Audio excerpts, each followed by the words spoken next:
Well, good evening, good evening, good evening. It's such a joy for me to be back with you again tonight on the Marcia Week show. It is my honor and my privilege and my pleasure to be co hosting again tonight with Marcia. She'll be joining us in just a few minutes.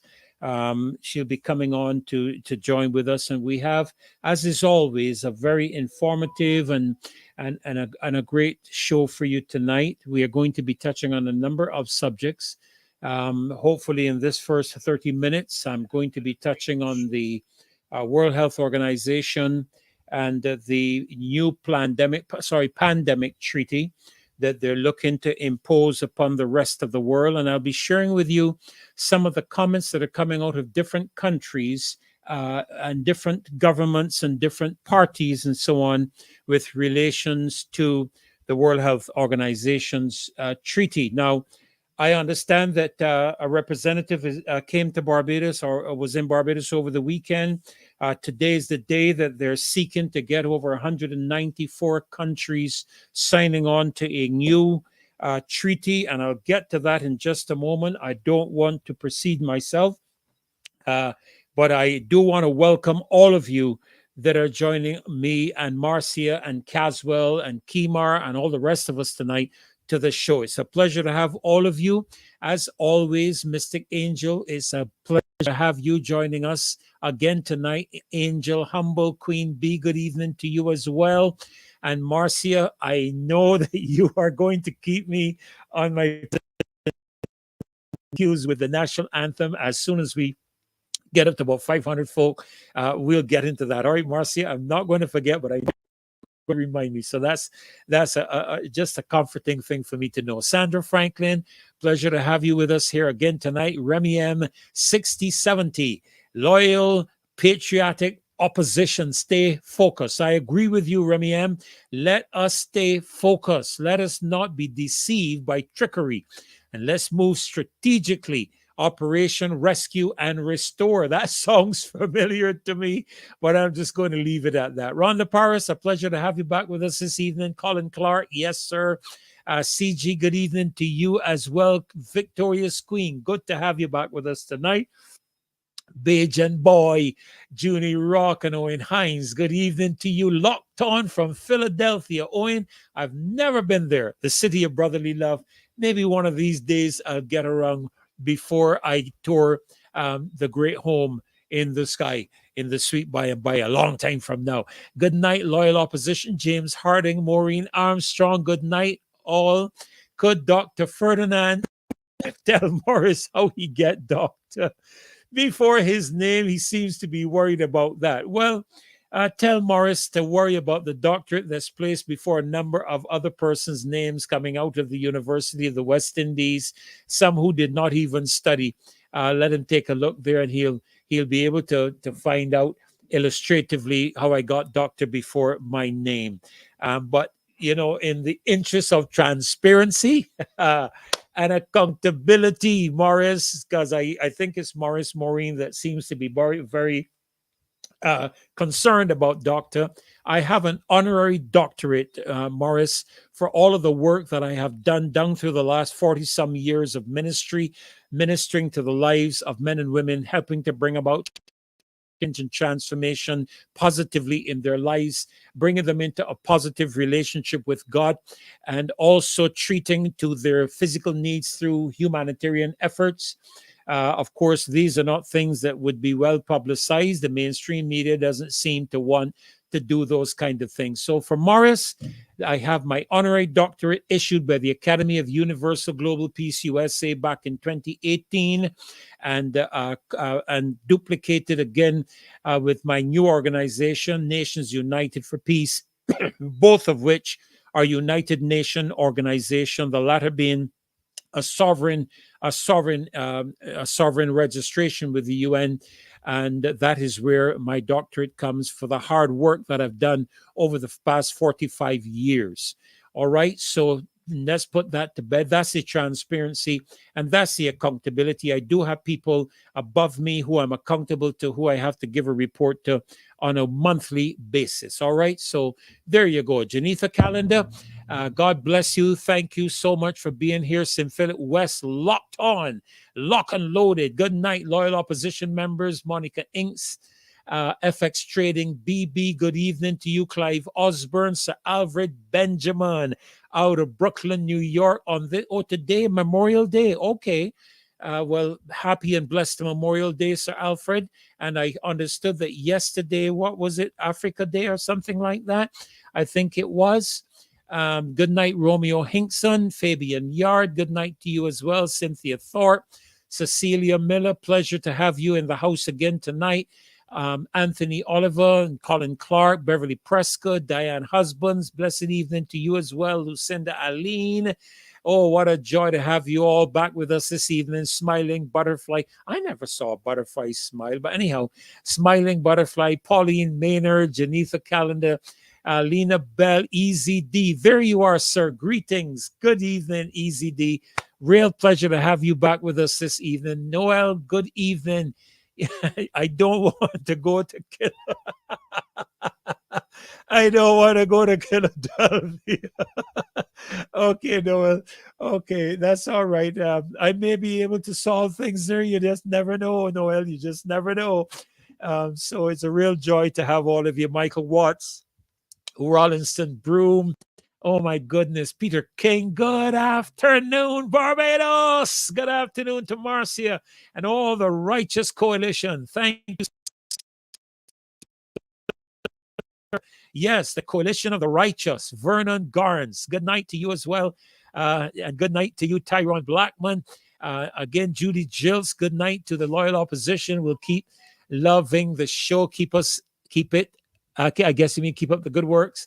Errol Calendar, good night. Rev, watching from Connecticut. Okay, so I guess, Noel, it would be okay if I go to Connecticut because that seems to be all right. So one of these days I'll get a Connecticut. Nat Grant, Calvin McKenzie, an honorary doctorate does not entitle one to be called Dr. Calvin. You're entitled to your opinion, my friend, but in my books it does, and in the books of the Academy of Universal Global Peace it does. That is my protocol, and that is what it is, of who likes it or not. So just for your information, there are many academics that don't share your view. We have academics from the University of the West Indies. We have people from the University of the West Indies who receive honorary doctorates and who carry doctorate before their name. So I'm not going to even get into that. But Calvin, good to have you with us tonight, my friend. You keep us on our toes. Really appreciate you being here. Jefferson Sobers, Paul Messiah, good night to you. Dr. Pastor, His Excellency, Brother Joint Ear Loyalist and Mentor. Thank you, Paul. Oh my goodness. Oh my goodness. Oh my goodness. Lena Bell, God bless you too. And Calvin, you have a PhD. Now, years ago, Calvin, we used to call that by Hill there. We saw you is a real PhD brother here. So, but really nice to have you, man. Honestly, really, really good to have all of you with us tonight. We're up to 421. And you can tell that there are times I do like to laugh. I know there are times you get very serious, but it's good, I think, for us to laugh from time to time. Right, Marcy? I agree with you, Nigel, God bless you. Thank you. Dr. Nichols, greetings to you and the mighty patriotic People's Opposition. Yes, and we are here to represent the people. We are here as a voice for the people, of the people, by the people. And that is what a republic is, by, for, and of the people. And so it's really great to be back with you tonight. I want to touch on some things in a few minutes, just on a few things to do with the World Health Organization. I'm not going to spend a lot of time on it because I just have a few minutes in the opening of the show before Caswell joins me. But I do want to share with you an email that came in from one of our viewers all the way in the United States. And he sent me a very, very interesting email, and he requested of me to share the email, which I'm going to do after we have the national anthem. All right. So national anthem will be in 42 people. Thank you, Noel. Yeah, I understand that to be so. I understand. I wish we knew how many, Noel, how many of the loyal, how many of the Barbados diaspora were on the show. And again, yes, Lena, I agree with you. Like and share, please. Like, share, give the thumbs up. I don't know all those fancy things in terms of all that stuff, but I'm sure you all have the information there. That people will definitely be able to see. So I am so deeply appreciative of all of you being here. You're one, who's two, I'm three, that kind of thing. So good night to all of you. Great to have you here. Dave, I hope you have that national anthem queued up. We're heading toward the 500 mark, and I always use that as my benchmark for the national anthem. And I'll chat a little bit about this national anthem because of an email that was sent to me. And I want to touch a little bit on our flag that was buried in Africa, an act by the leader of this country that I could dare say, in my books, may not be in any other body's books, but I dare say, I don't know, Mars. I dare say that it is tantamount to treason in my books, because, and I'll talk a little bit about that later on in the show. The national anthem is played, because I believe that our national symbols, our flag, our motto, our national anthem, there's certain things that should be held in high esteem. And you will hear something relating to the Japanese in just a moment when I read the email that was sent to me. And yeah, Calvin, I can laugh, and I will laugh all I want, trust me. And I know you will respond all you want, because that's the freedom we have here on this show. That's why you can come on and everyone else can come on. And one thing I will say is that we're not going to spend time here fighting each other and whatnot. I don't have time for that. Marcia doesn't have time for that. Caswell doesn't have time for that. We have a government that we have to oppose, because much of what it is doing is not representative of the people. It is representative of the international agencies that have bought us, by their funding, bought us by their power, and taken away a lot of the things, the traditions and norms, and would like to take away even more from us. All right, 517, Dave. Let's get that national anthem going, and let us be strict guardians of our heritage, firm craftsmen of our faith. The national anthem of Barbados.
Amen, amen, strict guardians of our heritage, firm craftsmen of our faith. Well, let me continue this evening with this email that was sent to me. And I want to honor the request of the individual that sent it to me. He watches the show, probably watching the show this evening, and I'm going to read. Let me see if I can get the okay, great. Okay, just trying to get it up. Okay, so he writes to me and he says, strict guardians of our heritage and firm craftsmen of our faith are terms often used to describe individuals or groups who are responsible for preserving and advancing the culture, historical, and artistic aspects of a society. These guardians not only protect the traditions and legacies passed down from previous generations, but also pave the way for future generations to continue building upon them. Good evening, Barbados. Welcome to the Monday edition of the Marcia Week Show.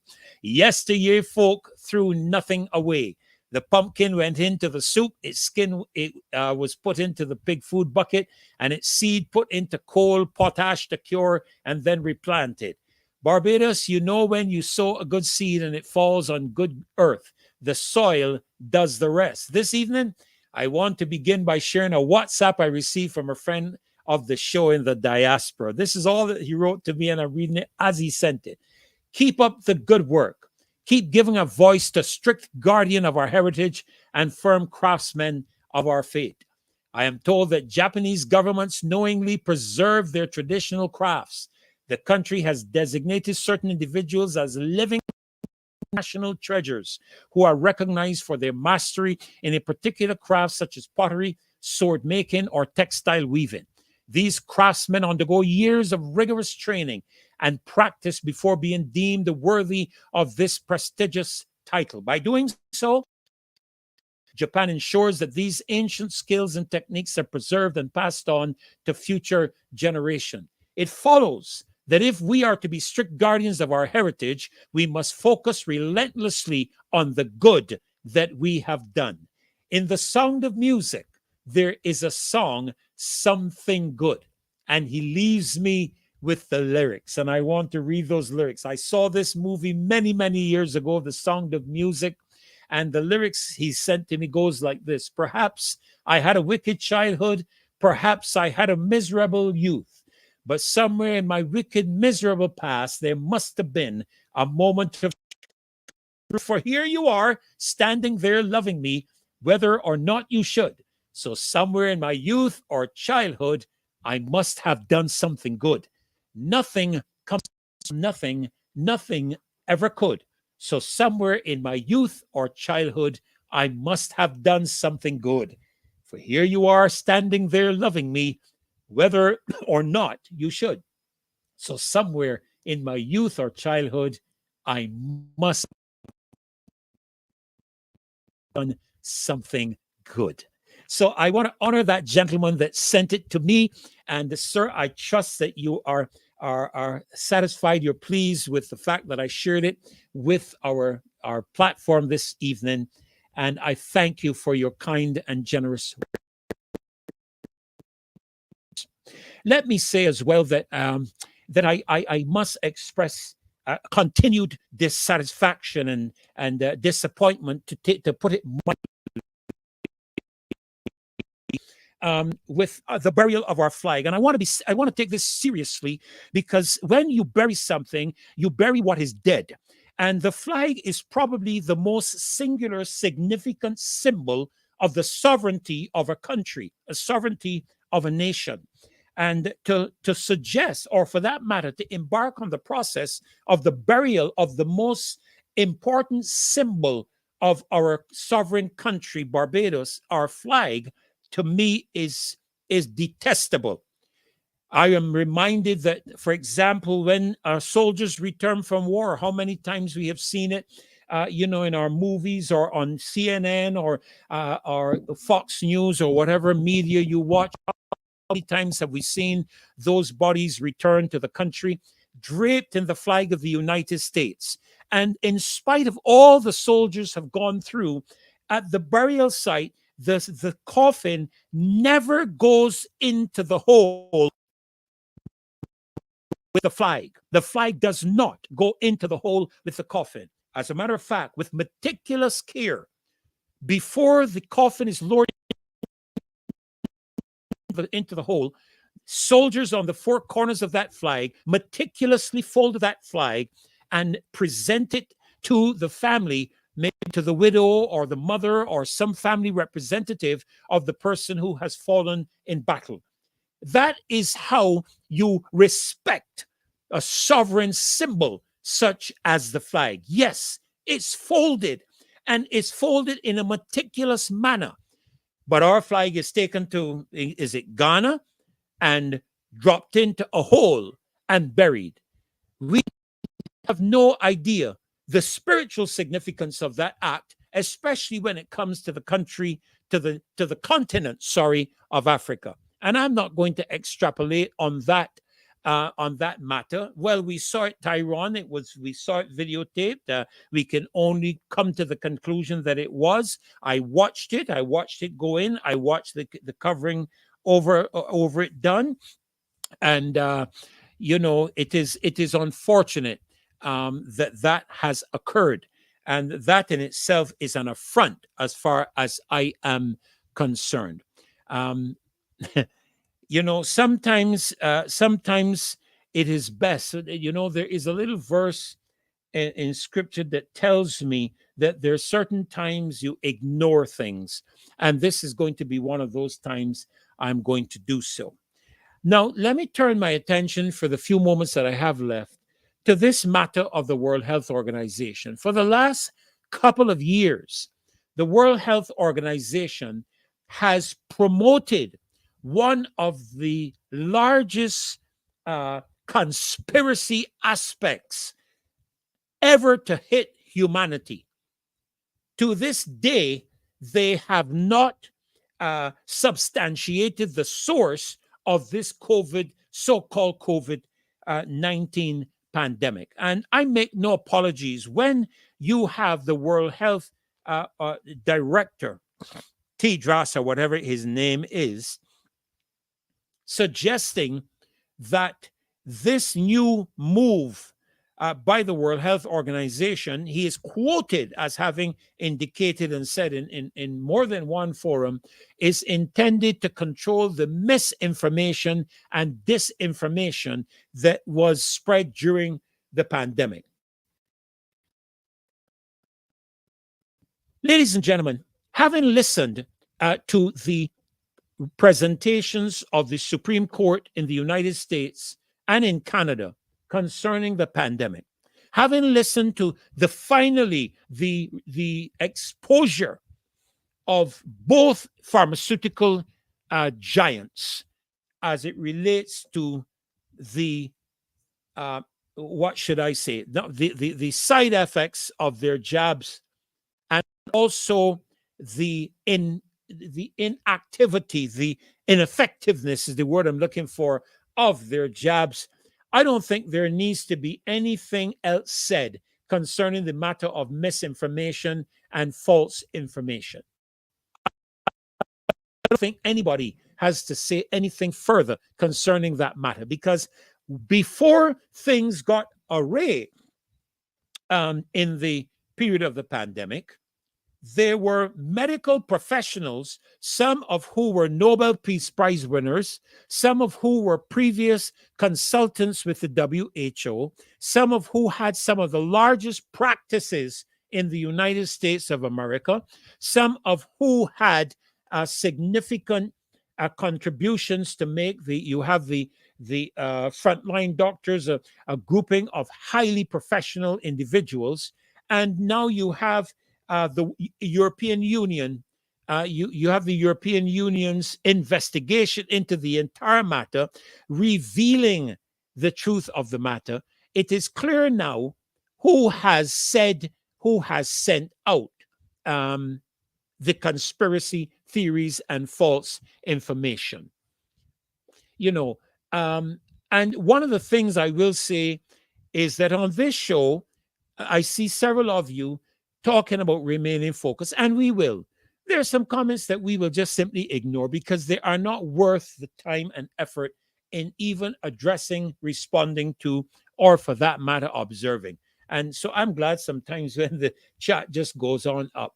But so we are aware now that governments around the world have been complicit in the spread of false information and misinformation. And this cybercrime bill that we're faced with here in Barbados is a part of the entire framing of what we are seeing globally affecting matters as it relates to pandemics and information and accessibility, all of these things, trying to control the narrative, trying to make sure that the only message that is heard is the message that they want you to hear and not the message that is truly and factually out there.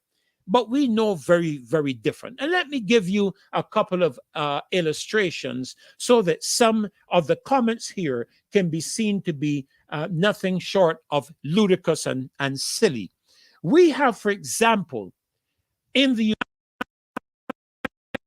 United States of America, on the 20th of May, that is just a week ago, we have a report coming from the United States of the Republican opposition growing in the U.S., joining the world's first pandemic treaty, a proposed legally binding agreement designed to prevent, prepare for, and respond to future global pandemics. The opposition comes as the U.S. negotiators prepare to work out a final draft of the agreement next week at the World Health Assembly in Geneva, which I believe kicked off today. The World Health Organization and its 194 member nations have spent more than 2 years working on this international treaty to address an unknown future pathogen known as Disease X. They're coming up with them already.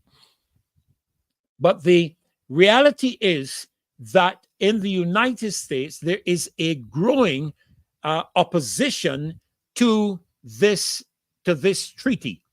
As a matter of fact, the governors of some 24 states penned a letter to Joe Biden opposing the World Health Organization's proposed pandemic agreement, which they said could undermine national sovereignty and states' rights, in which the WHO would seek to be elevated above local authorities and take control of all matters pertaining to the treatment of individuals and all the rest of it. Now, this is not conspiracy. This is fact.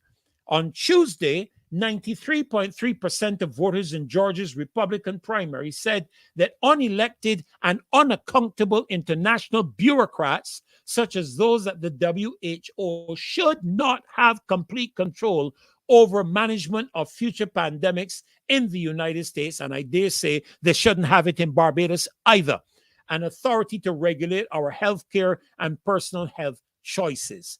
So it is clear that this pandemic treaty is targeting the whole aspect of the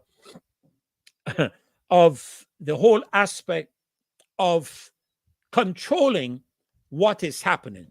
There is no organization that has been discredited more in the past 3 years than the WHO. And that is a fact. That is not a matter of opinion. That is a fact. And this is not anything that is quoted by any individual leader otherwise. The European Union, the European Union Assembly has established a committee and indicated that quite clearly. All you have to do is do your research. I've done quite a bit of research into it. I don't have all the time here on the program. If I had a whole program for myself, I guess I could pull up all of the information I wanted to pull up. It's just the same thing that we said when we were dealing with the matter of the digital ID. And I shared with you that the World Economic Forum issued a serious caution to governments concerning the abuse of the digital ID. That is a fact. And you don't have to be a financial guru to know that. All right. So the reality is that we have had a lot of misinformation spread by mainstream media, spread by governments across the world. There were people who said that these treatments that we would receive would prevent you from contracting the disease. It didn't. They said that if you contracted it, it would reduce the mortality in one instance and the whole aspect of the serious side effects. It didn't.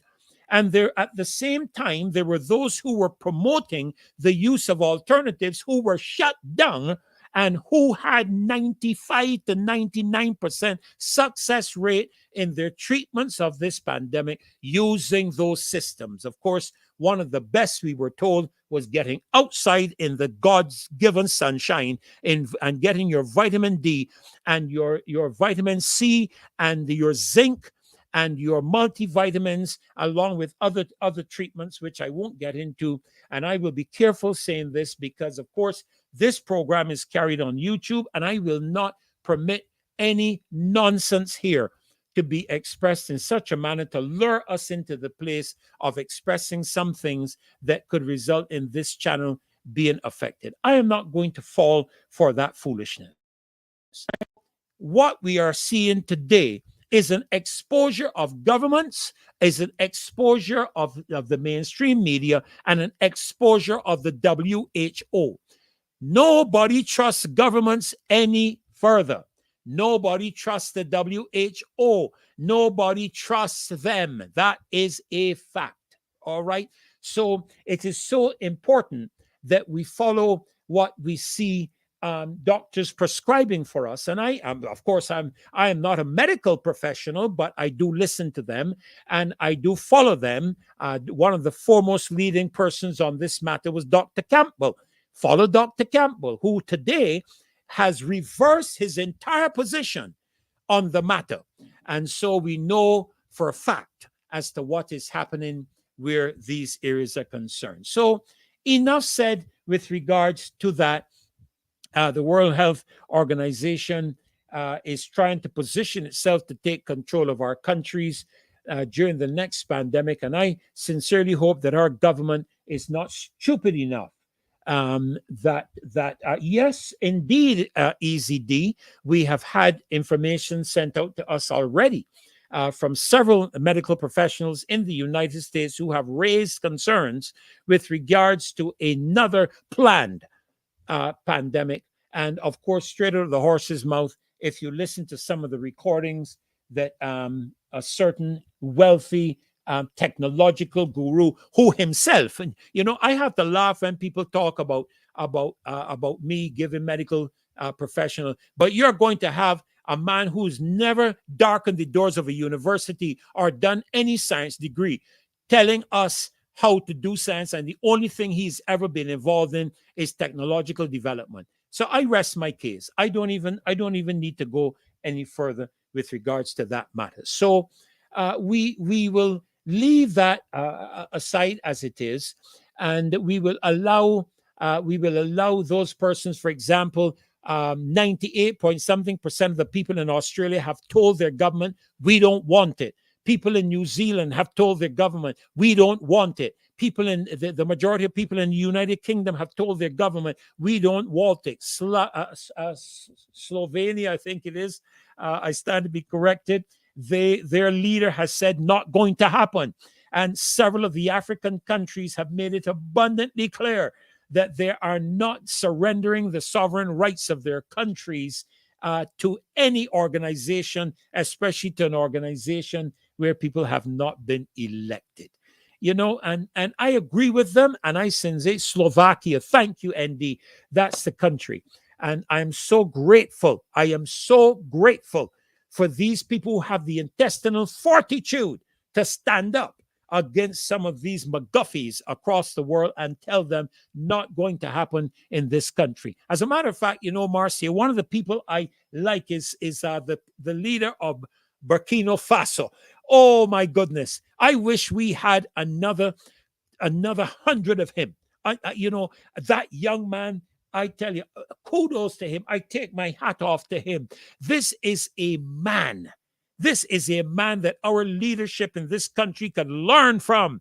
and be able to stand up and tell international countries, leave my country. This is my sovereign country. You remember our father of the nation saying to in the UN and saying to the people across the world, we will be friends of all and satellites of none. That is a statement that even our current prime minister has used. Yet we see her being friends of all and satellites of all, except being the representative for the people of this country. You are representing international agencies. You were not voted into office, madam, along with your other 28 representatives, because you've lost one who was sensible enough to get out of the trap. But you were not elected to look after the interests of overseas entities. That's why today, when the Mill and Pave program is being done, while we are grateful, do you know how many rims, tires, shock absorbers, front ends have been replaced over the past 5 years? When you came to office in 2018, I believe it was a $200 and something million loan that was acquired to do road rehabilitation, if my mind serves me correctly. And you can now tell me that you have had to wait. And don't give me don't give me the pandemic foolishness as an excuse. Outside, you're fine. We all knew that. Check Africa and the people in Africa. All right. So don't tell me anything about no foolishness about no pandemic, the pandemic. And the pandemic is a sore excuse for everything that wasn't done. So let's stop the nonsense and let's get down to brass tacks. The reality is that you did nothing for the past 5 years to do anything where our roads are concerned. Talk to the people who have had to drive them. You know how many potholes I have had to have tried to avoid, even with a truck, so that I can avoid an expensive repair bill, because these parts for these vehicles are not cheap, especially if you get them from the suppliers, if you get them from the agents here in Barbados. And people have spent thousands of dollars written in to the ministry, and years have gone by without a response from a single person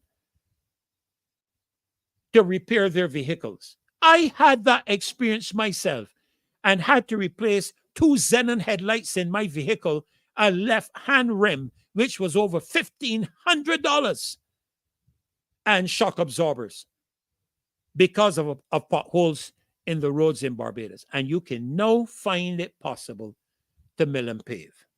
That's not being done for the people of Barbados. While we are grateful and thankful for finally having a road, finding a road among the potholes, because we used to try to search for the road among the potholes, but now we have road. But it hasn't been done for Barbadians. It's been done for the World Cup 2024, so that when people drive into this country, come into this country and hire their cars to drive around the country, they can be driving on nice roads paved and be led to think that this country has been this way for God knows how much has been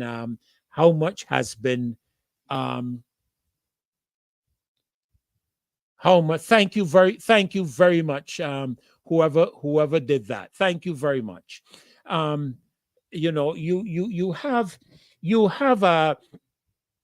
You have to pay attention to these things. Listen, I am tired of this stupid political nonsense that is going on. That is why I am thankful today for a man like Ralph Thorne. And I'm not talking about the party now. I'm talking about the man. Okay? He is known by many. And it is amazing how everybody has a lot of good to say about you until you turn and oppose something that they say. Then they have all kinds of nasty things to say about you. Well, I've known Ralph for years, and I know persons who have known him for years. He has always been a person of honesty and integrity. They have tried to malign him. We saw that try to happen in Parliament. We saw him deal with that, but that is how things go. in order to distract people, you have to be critical of them in some way, shape, or form. But the reality is, Barbados is nearly $8 billion in debt, borrowing money every week, every month. And I am going to ask the question, where are we going to pay this back from? Don't tell me anything about. I did a search recently to discover that there is not a single Caribbean country listed in the top 30 top tourism destinations current in the world today. Not a single Caribbean country. And as a matter of fact, this is taken from the World Economic Forum's report. As a matter of fact, all of the countries that have had globally a resurgence of their tourism product, it has only increased 0.7% above the pre-pandemic numbers. That is the World Economic Forum's assessment of tourism today. All right, that is the World Economic Forum's that is the World Economic Forum's position today. Okay. And so we are here today struggling and fighting to keep our heads above water in this country. And I'm asking the question, when you are dead and gone and you are in history, how are our grandchildren and our great-grandchildren going to repay this debt that you have left this country saddled with? One thing my mother taught me is that you cannot borrow yourself out of debt. We can go in and we can consolidate loans. And I don't know the details of it. I'm sure Kimar will be able to share it when he comes in at some point in time. But there's something going on that Barbados has been able to get loans in spite of the fact that we don't seem to be producing. I hear a central bank report and I'm looking to see what is the gentleman speaking about, because I drive around this country and I can tell you, I don't see a blade of sugarcane that is available for export. I don't see sea island cotton. I think it used to be. I don't see fruit. I don't see vegetable. As a matter of fact, the majority of the land, and I was stunned, when we started dealing with this matter with the land, I was stunned as I began to really pay attention to it, how much land I used to pass with brown skin girls and frozen joys and all of that in it are now in housing just above where I live, where some of the most choice arable land is. Housing everywhere I turn, some of the best agricultural land has been turned into housing. And it is unfortunate that this is the case, especially at a time where we are being told and we are being warned on an international level that we must start looking after ourselves to ensure that we have a self-sufficiency supply in the island of agricultural product and produce. It is disappointing. It is very disappointing, and it is necessary. I don't know what plan, because if the government has an agricultural plan, I don't know if they are going to introduce new technology that will make it possible for homeowners to grow agriculture on their rooftops. I don't know, because technology is changing these days so quickly, and maybe they might be able to produce for export off of their roofs. I don't know. Maybe this is something that is being promoted, maybe something of that nature. But certainly, this country is not producing. Where's the manufacturing sector of this country? Tell me. We were manufacturing and exporting furniture. How much furniture are we exporting? And do you seriously think that we could produce enough furniture in this country to supply Walmart in the United States? Or for that matter, enough furniture in this region to supply Walmart in the United States. And the reason I say that is because the majority of our debt is foreign debt.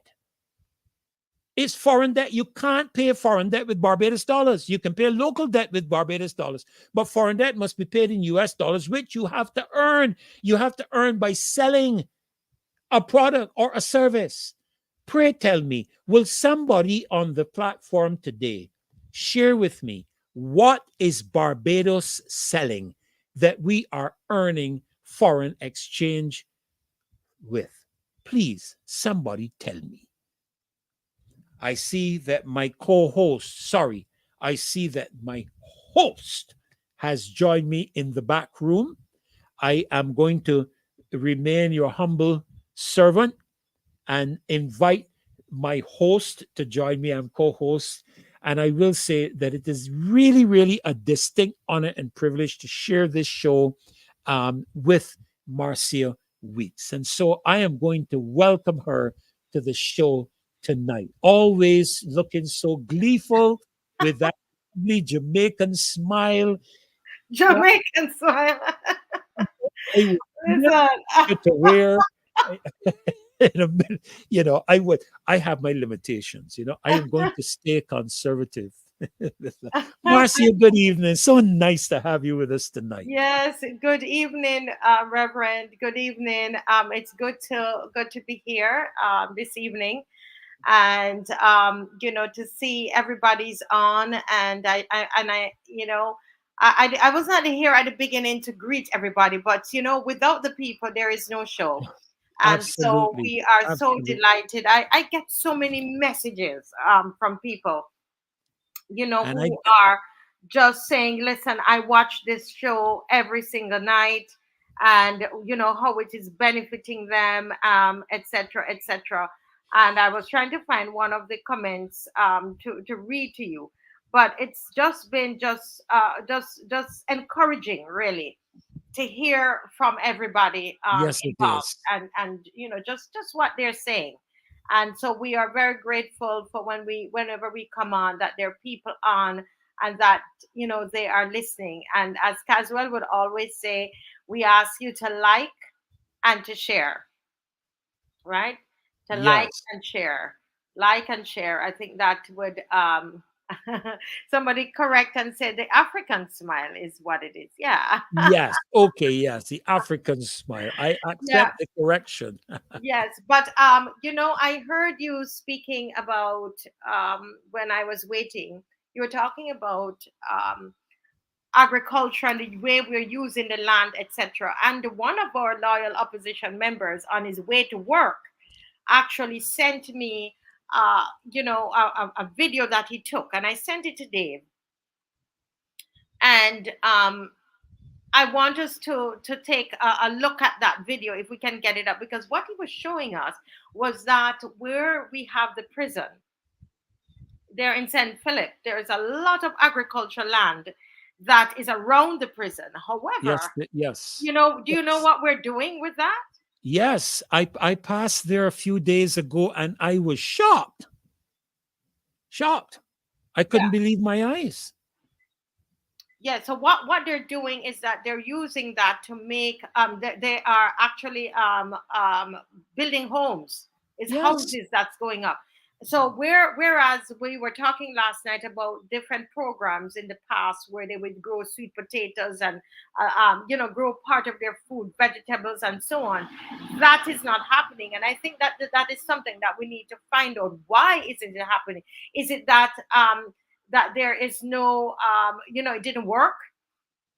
Exactly, why is that happening? Why are we and so I'm waiting for it to see if Dave can put it up, and then we'll be able to look at it. But I don't know if you had spoken about the while we're waiting for that to come up on the screen, if we had spoken about the marches. No, I had not yet mentioned it. Okay, wonderful. So what we want to tell those of us who march, and I'm hoping it's all of us, that June 1st is the day when we're going back out. We didn't do anything this week. We're going back out, last week, June 1st. And the reason we're doing that, why are we doing that? I think it's important. Purpose is important. Miles Monroe says where purpose is not known, abuse is inevitable. And That's so right. we're going to be back out doing our marches because we're told that by is the 14th or the 16th, Dr. Ferdinand? The march itself. Yes. Let me not check. not the march, but the discussions about the when they are going to make a decision on the cybercrime bill in the I House. I'm not sure which either I one of think them. It's one. I think it it's was the either the 16th. 14th or the 16th, and we'll It's tell the you that 16th. before we go Yes. off tonight. But so it's important that these weeks in couple weeks in June that we continue to make the noise. We cannot, people, I tell you this, and Winston came on here last night and he reminded us, we cannot sit back and say, well, they're not doing anything now, so therefore I can sit back. We can't. And so No. that's why we have to continually hit the streets. This is so important. We have the Ralph Thorne and the senators. They're inside Parliament and they're doing all that they can do. They're inside the Senate. They're doing what they can do. However, we on the outside, we've got to keep that going. Remember that it's a people. The opposition is the people of Barbados. So Yes. we're not going to Yes. leave the work for politicians to do. We have to do the work, and that's why we're going out. So now I spoke with the police today, and because we have the cricket going on at Kensington, that zone they've created, Pastor Dr. Ferdinand, a zone around the cricket, Yes. a safety zone, and so we're not going to be able to start at um, Massey Car Park right there in front of Kensington, which we figured, but we still asked for it. All right. Yes. Yes.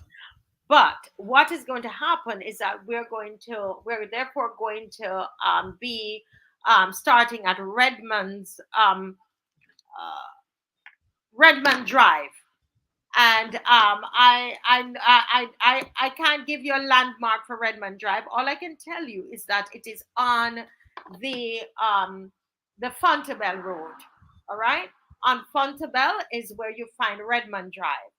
And from there, what they are going to take us through some crevice and corners there, but we're going to end up at Independence Square, and which at that time we're going to have a regular speeches and so on at Independence Square. Now we want to make Independence Square very, very special because June 1st, it's really the day that Errol Barrow died, June 1st, 1987.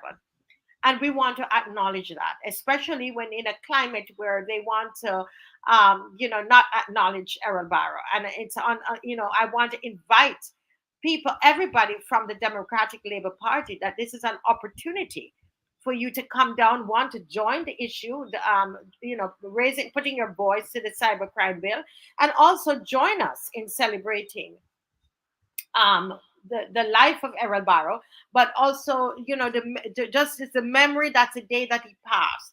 And somebody might say, but Marcy, you seem fixated on Errol Barrow. Well, I did a whole lot of research on Errol Barrow, did a movie on him, and I recognize his contribution, not just to Barbados, but to the entire Caribbean region.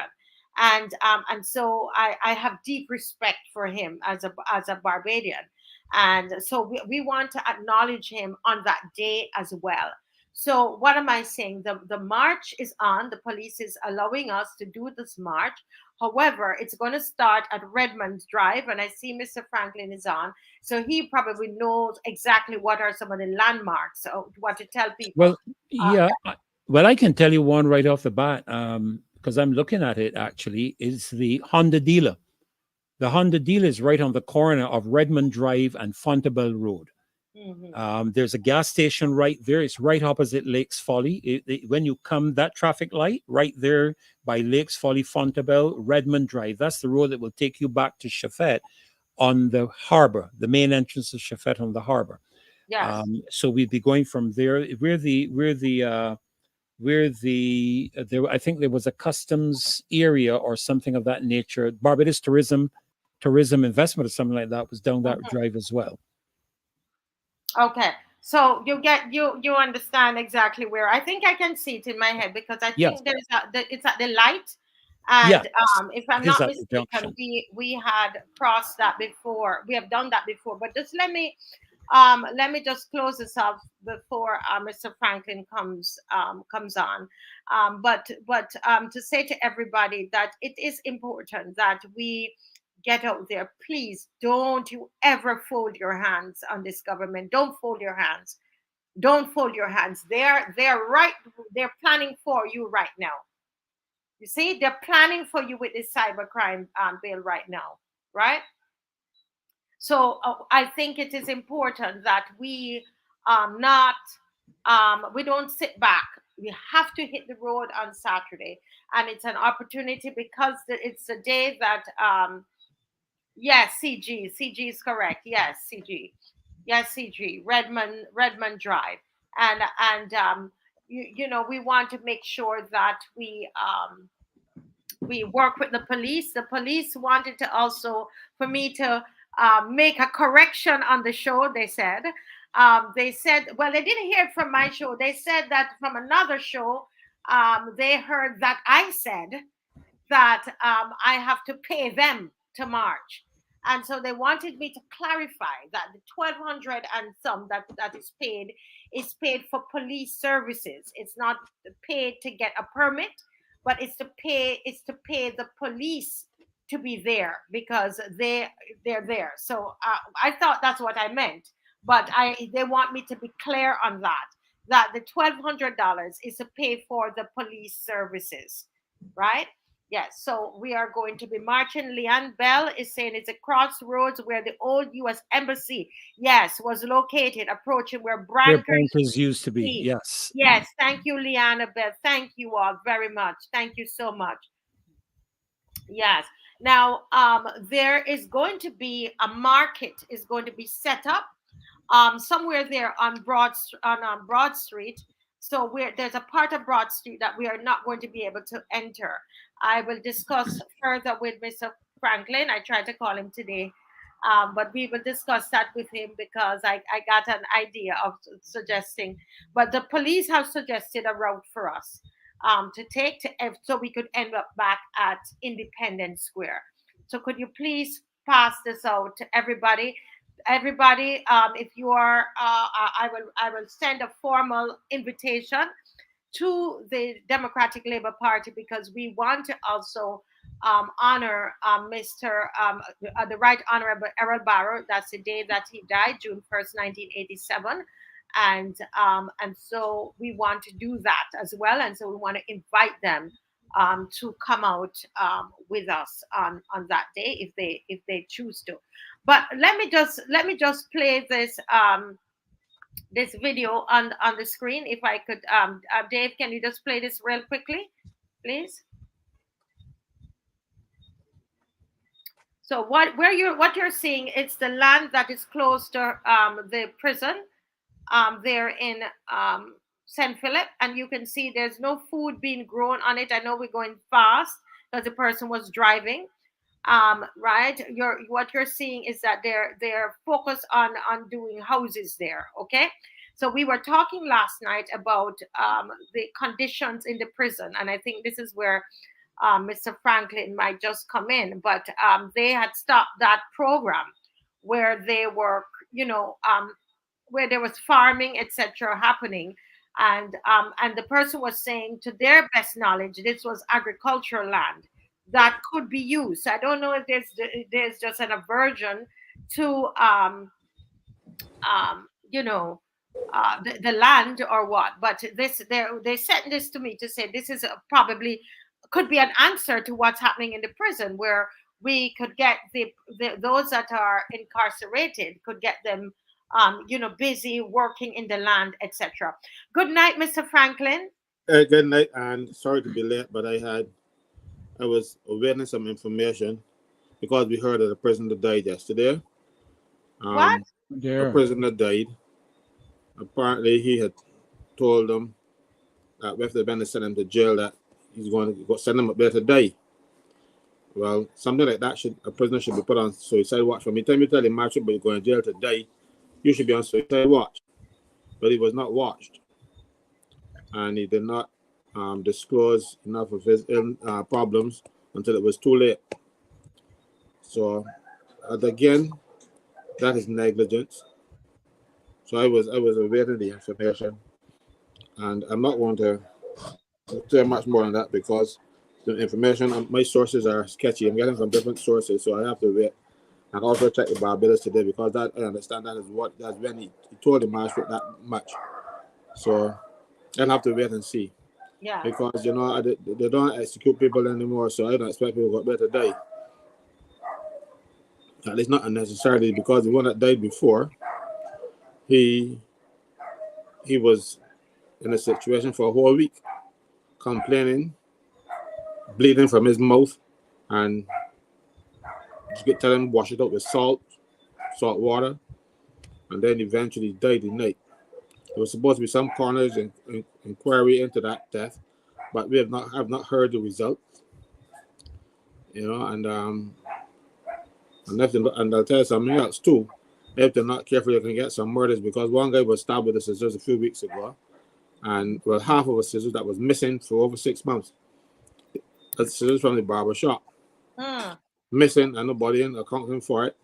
Eventually, they found it, but they didn't find it. They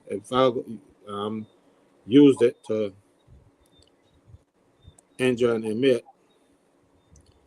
There were 3 of them attacking him, and they have them, but you don't put scissors and stuff. You see, one thing the prison is good at is counting, or used to be. They count everything, and over you count everything. You hand over, you take 6 days, you make sure you hand over 6. So that is why I couldn't understand how the prison prison officers can't count now. Because I remember we had an instance with a young lady. They took these men into the barracks to clean, and somehow when they count one short, you have 4, so a man cleaning the place, and they left with 3. One man was in the cupboard, waiting until the young lady take off her clothes. But he didn't get through with her.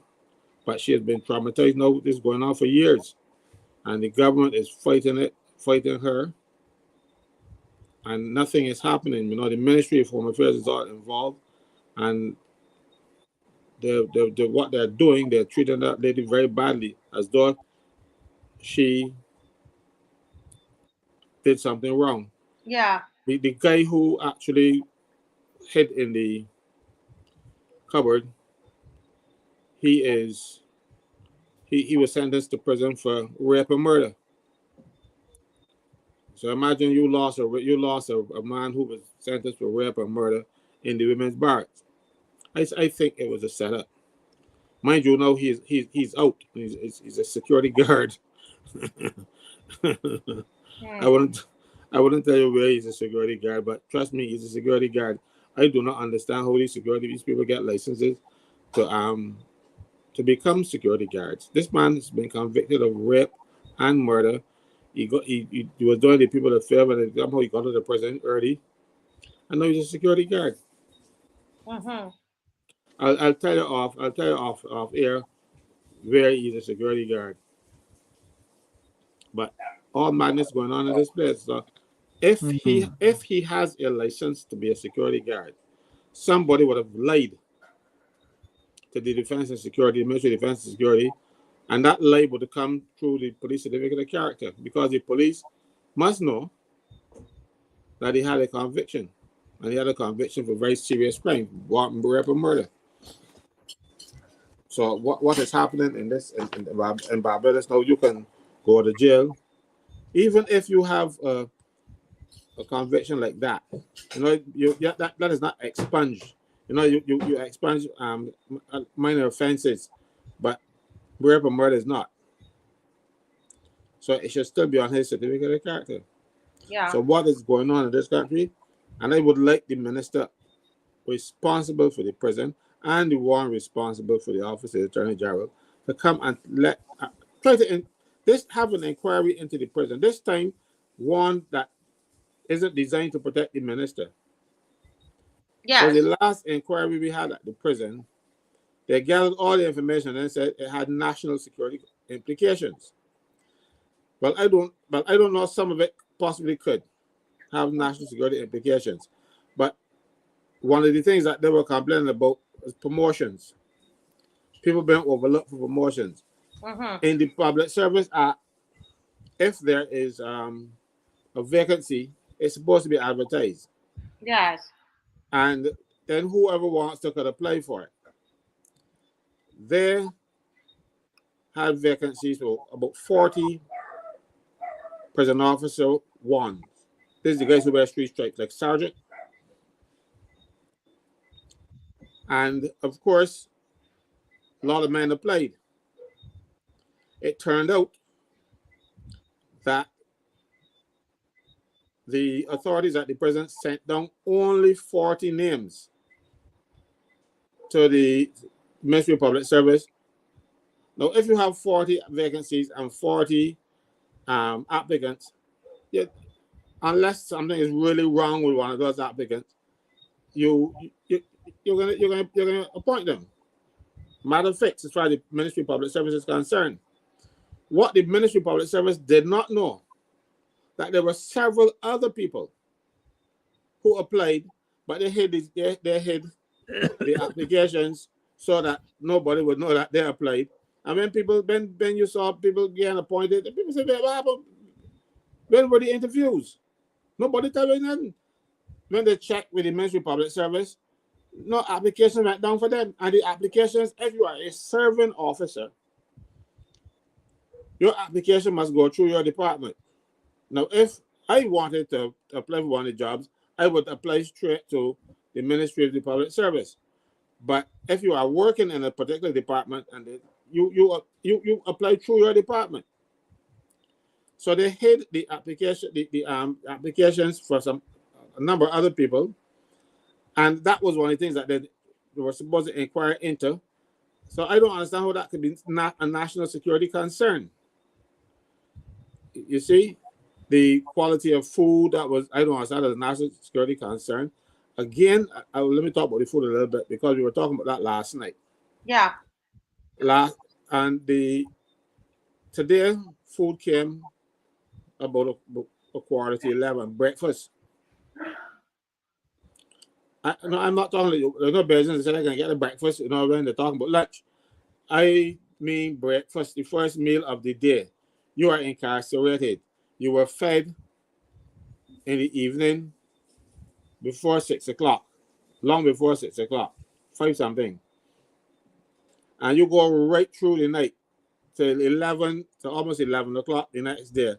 This is cruel and inhuman punishment at its worst. You cannot continue, the prison authorities cannot continue to treat prisoners this way. You are creating monsters. They go to jail, sometimes for minor offenses, but they go up there and they get hardened because of the conditions in the prison. Once people used to get proper food. Now, proper food is a mythical thing. In the prison is what myths are made of. Bad rice without taste, macaroni, rice or macaroni, rice or macaroni, rice or macaroni, sardines or corned beef or something like that. And you get meat once in a while, and they tell me the pork has hair. So they don't even clean it properly. The lady that spoke last night said her son told her that they ain't got no dishwashing liquids kind of thing, so the plates are not clean, and they put the food back in them. So something has to give. You cannot continue to keep incarcerated men, sometimes, and I believe unnecessarily so, because some of the things that people go to jail for, and I've heard a magistrate say to a man, "Oh, I'm going to send you up so they see what it's like." That is not a reason to send a fellow to jail. Either he's entitled to bail or he's not. And you don't send him to jail and then see what it's like for a couple of days and then bring it down and give him bail. That is an abuse of power. The magistrate who does that is abusing his power because he has no lawful authority to do so. But then you are sending people to jail in the conditions that we heard last night. What do you expect? Mr. Franklin, I just want to say something here quickly. That I went today and started to do some research on the prison service in Barbados, and it has a website. It is the prisonservice.gov.bb if anybody wants to go and verify what I'm saying. And it says, "Welcome to the Barbados Prison Service. Our aim is to provide the degree of custody necessary in each case to ensure that the sentence of the court is carried out and to attempt to modify the behavior of the offenders so that their activities on release will be law-abiding rather than law-breaking. This will be achieved by the provision of treatment and the setting up of conditions which will afford them opportunities for more successful personal and social adjustment." Now, that is what the Barbados Prison Service is supposed to do, and they plan to do it in various ways. One is by visitation. This is I'm reading from the website. It says visitation plays an integral role in the rehabilitation and reintegration of offenders. This means of communication allows loved ones, family, and friends to rekindle ties and provide social support for the reintegration of offenders into the community. And I was speaking to that mother today, and she was saying how there is scant regard really for even the visitation, the way it's done. I don't know if Mr. Franklin can, when I'm finished reading, can add anything to that.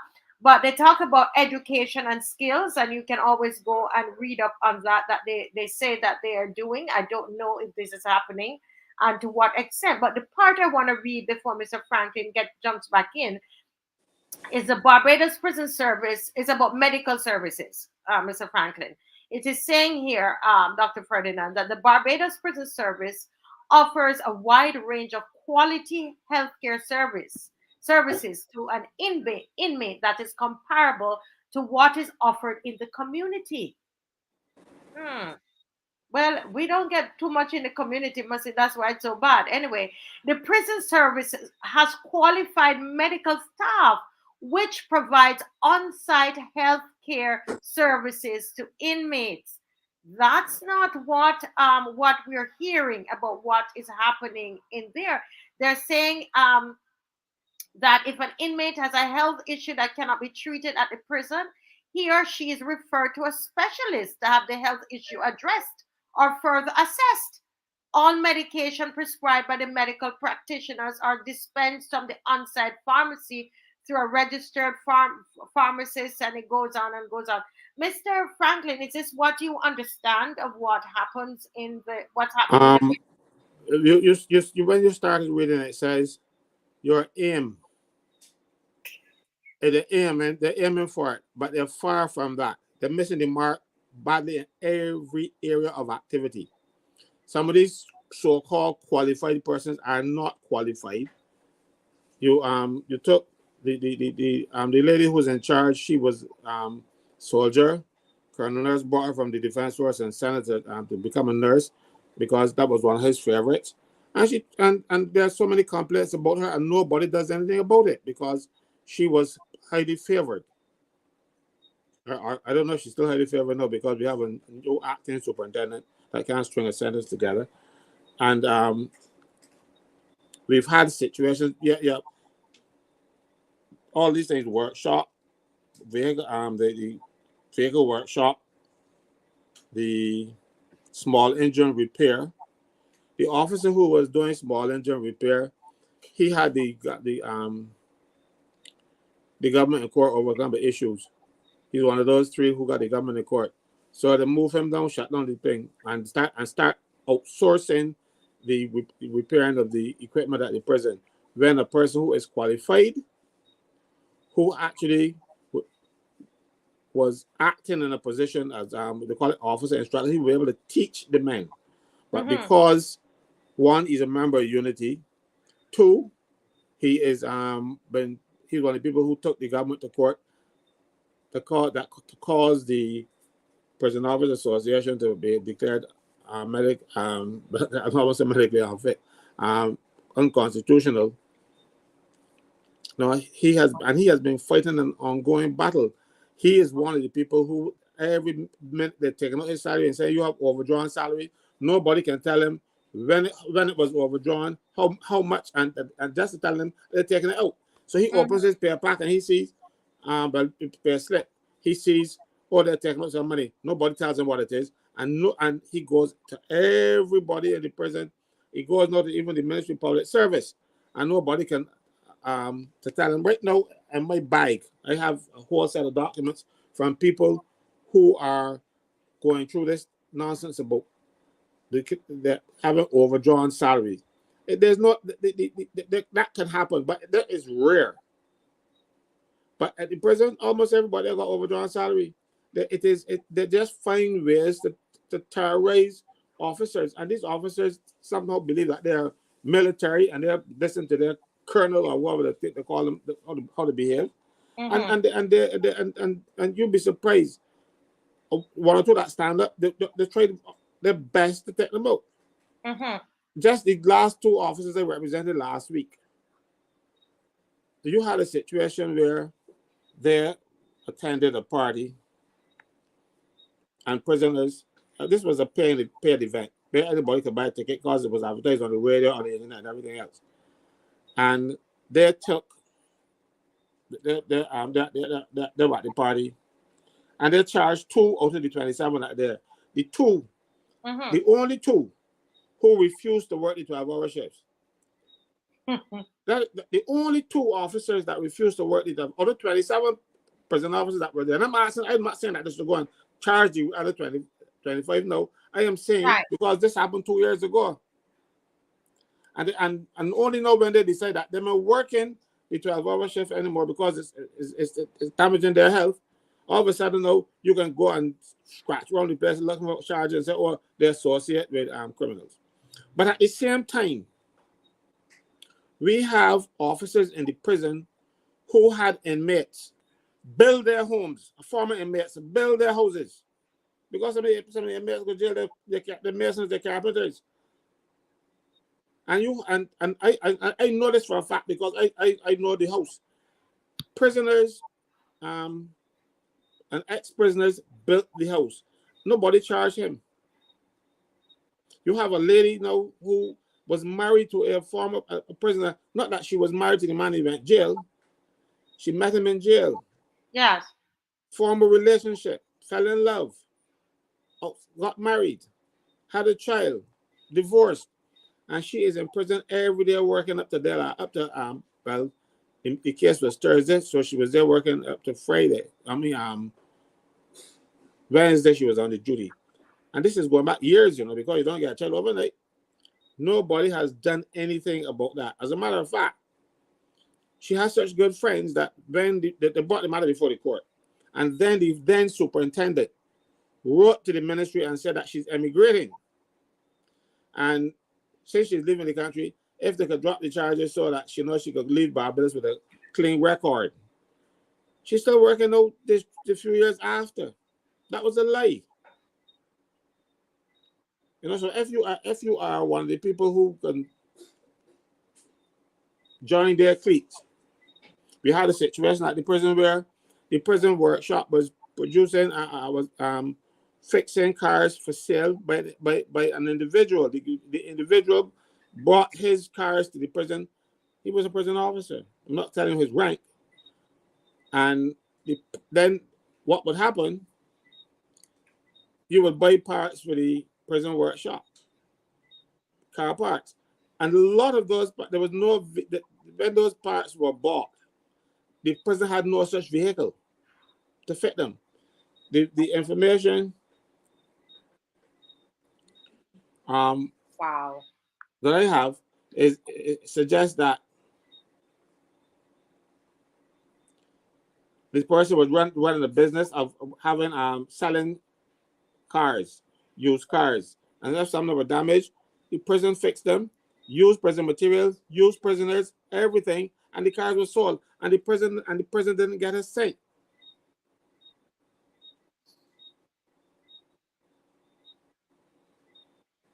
Oh. You know, so I say, you know, so the prison is like a mafia. Wow. Some people, instead of running the prison, should be in the prison, wearing the blue uniform, not the one that they got now. This is another uniforms and another scam. Let's talk about it already. I don't have to think. Because you got 20 bolts of material, so much material, they're not funny. And at the prison audit now, and they're changing the uniform. Now, and the thing is, they ain't got a lot of money and they're changing the uniforms. And they're not giving the officers enough uniforms, because if you're going to work 4 days a week and give fellas 2 pants, you know, you got to wash them, and you got to wash one and a couple of shirts. They're not giving them enough uniform, but somebody had to get a contract to supply the prison with uniforms. When the prison itself used to make their own uniform for the officers. And I can tell you, the pants that they wear to work today was made by an ex-prisoner. You know, because they do some good work. So instead of letting him go and become a recidivist, I use his services, recommended to me by prison officers. To me, he's a good fellow, and I sought him out, and I go by, I buy material, get to him, and I get some beautiful pants. I tell you, lots of good men walking the road, and instead of using the talent that you have in the prison, you got this fella saying, no, they're doing nothing. And you are hired, you are giving contracts to your friends to supply uniforms to people in the prison. When the prison is capable of doing that. You know, they're capable of growing their own food. They're not letting them. And that's another thing, you know. We have instances at the prison where, you know, the guy who was responsible for the farm, prison farm, he will become an officer instructor. So that's a promotion, not necessarily a work. So that I don't know if he knows how to do anything about agriculture, but he's responsible. We got all kind of madness going on. We have the prison officer who claimed that he was claustrophobic. He can't go in prison, he can't go in cells. So they're going to not doing a real prison work. You had people at the prison working. They say, I kid you not. So don't think myself. They're working from home.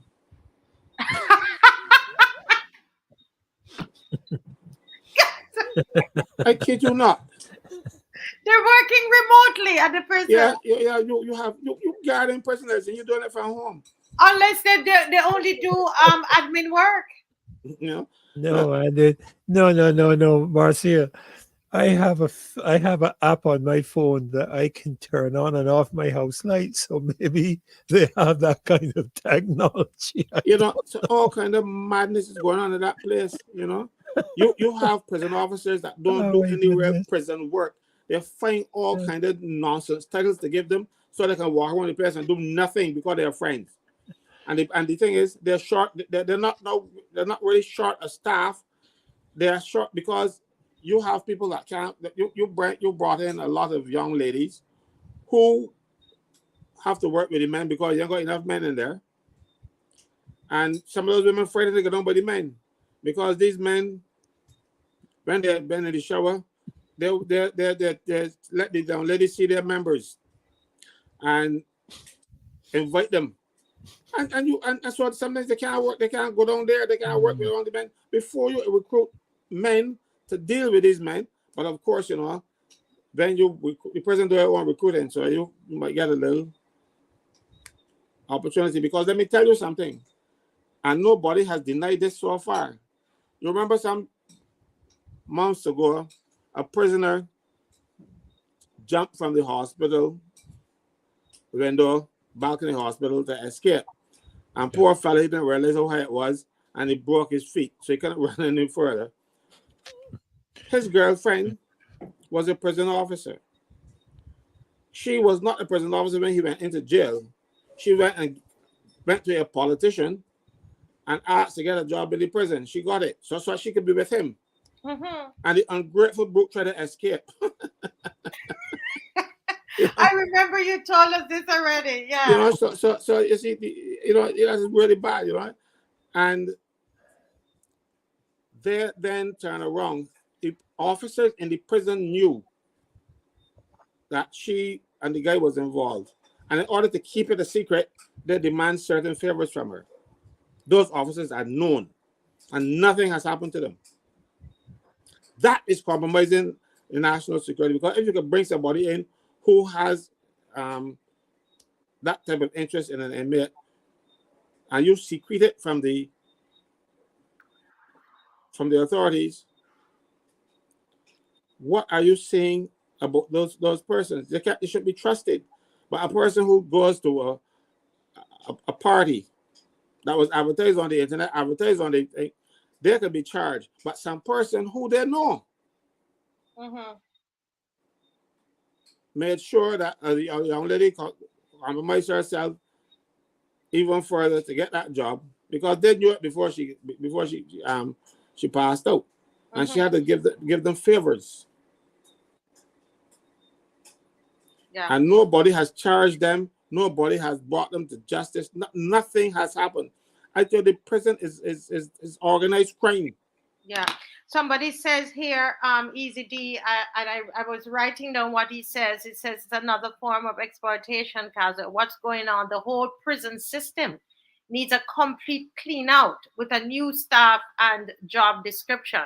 And Mr. Dr. Ferdinand, at some point, I believe he's going to show us a little about what Amnesty International says that should be happening. What is ideal for prison and rehabilitation, etc.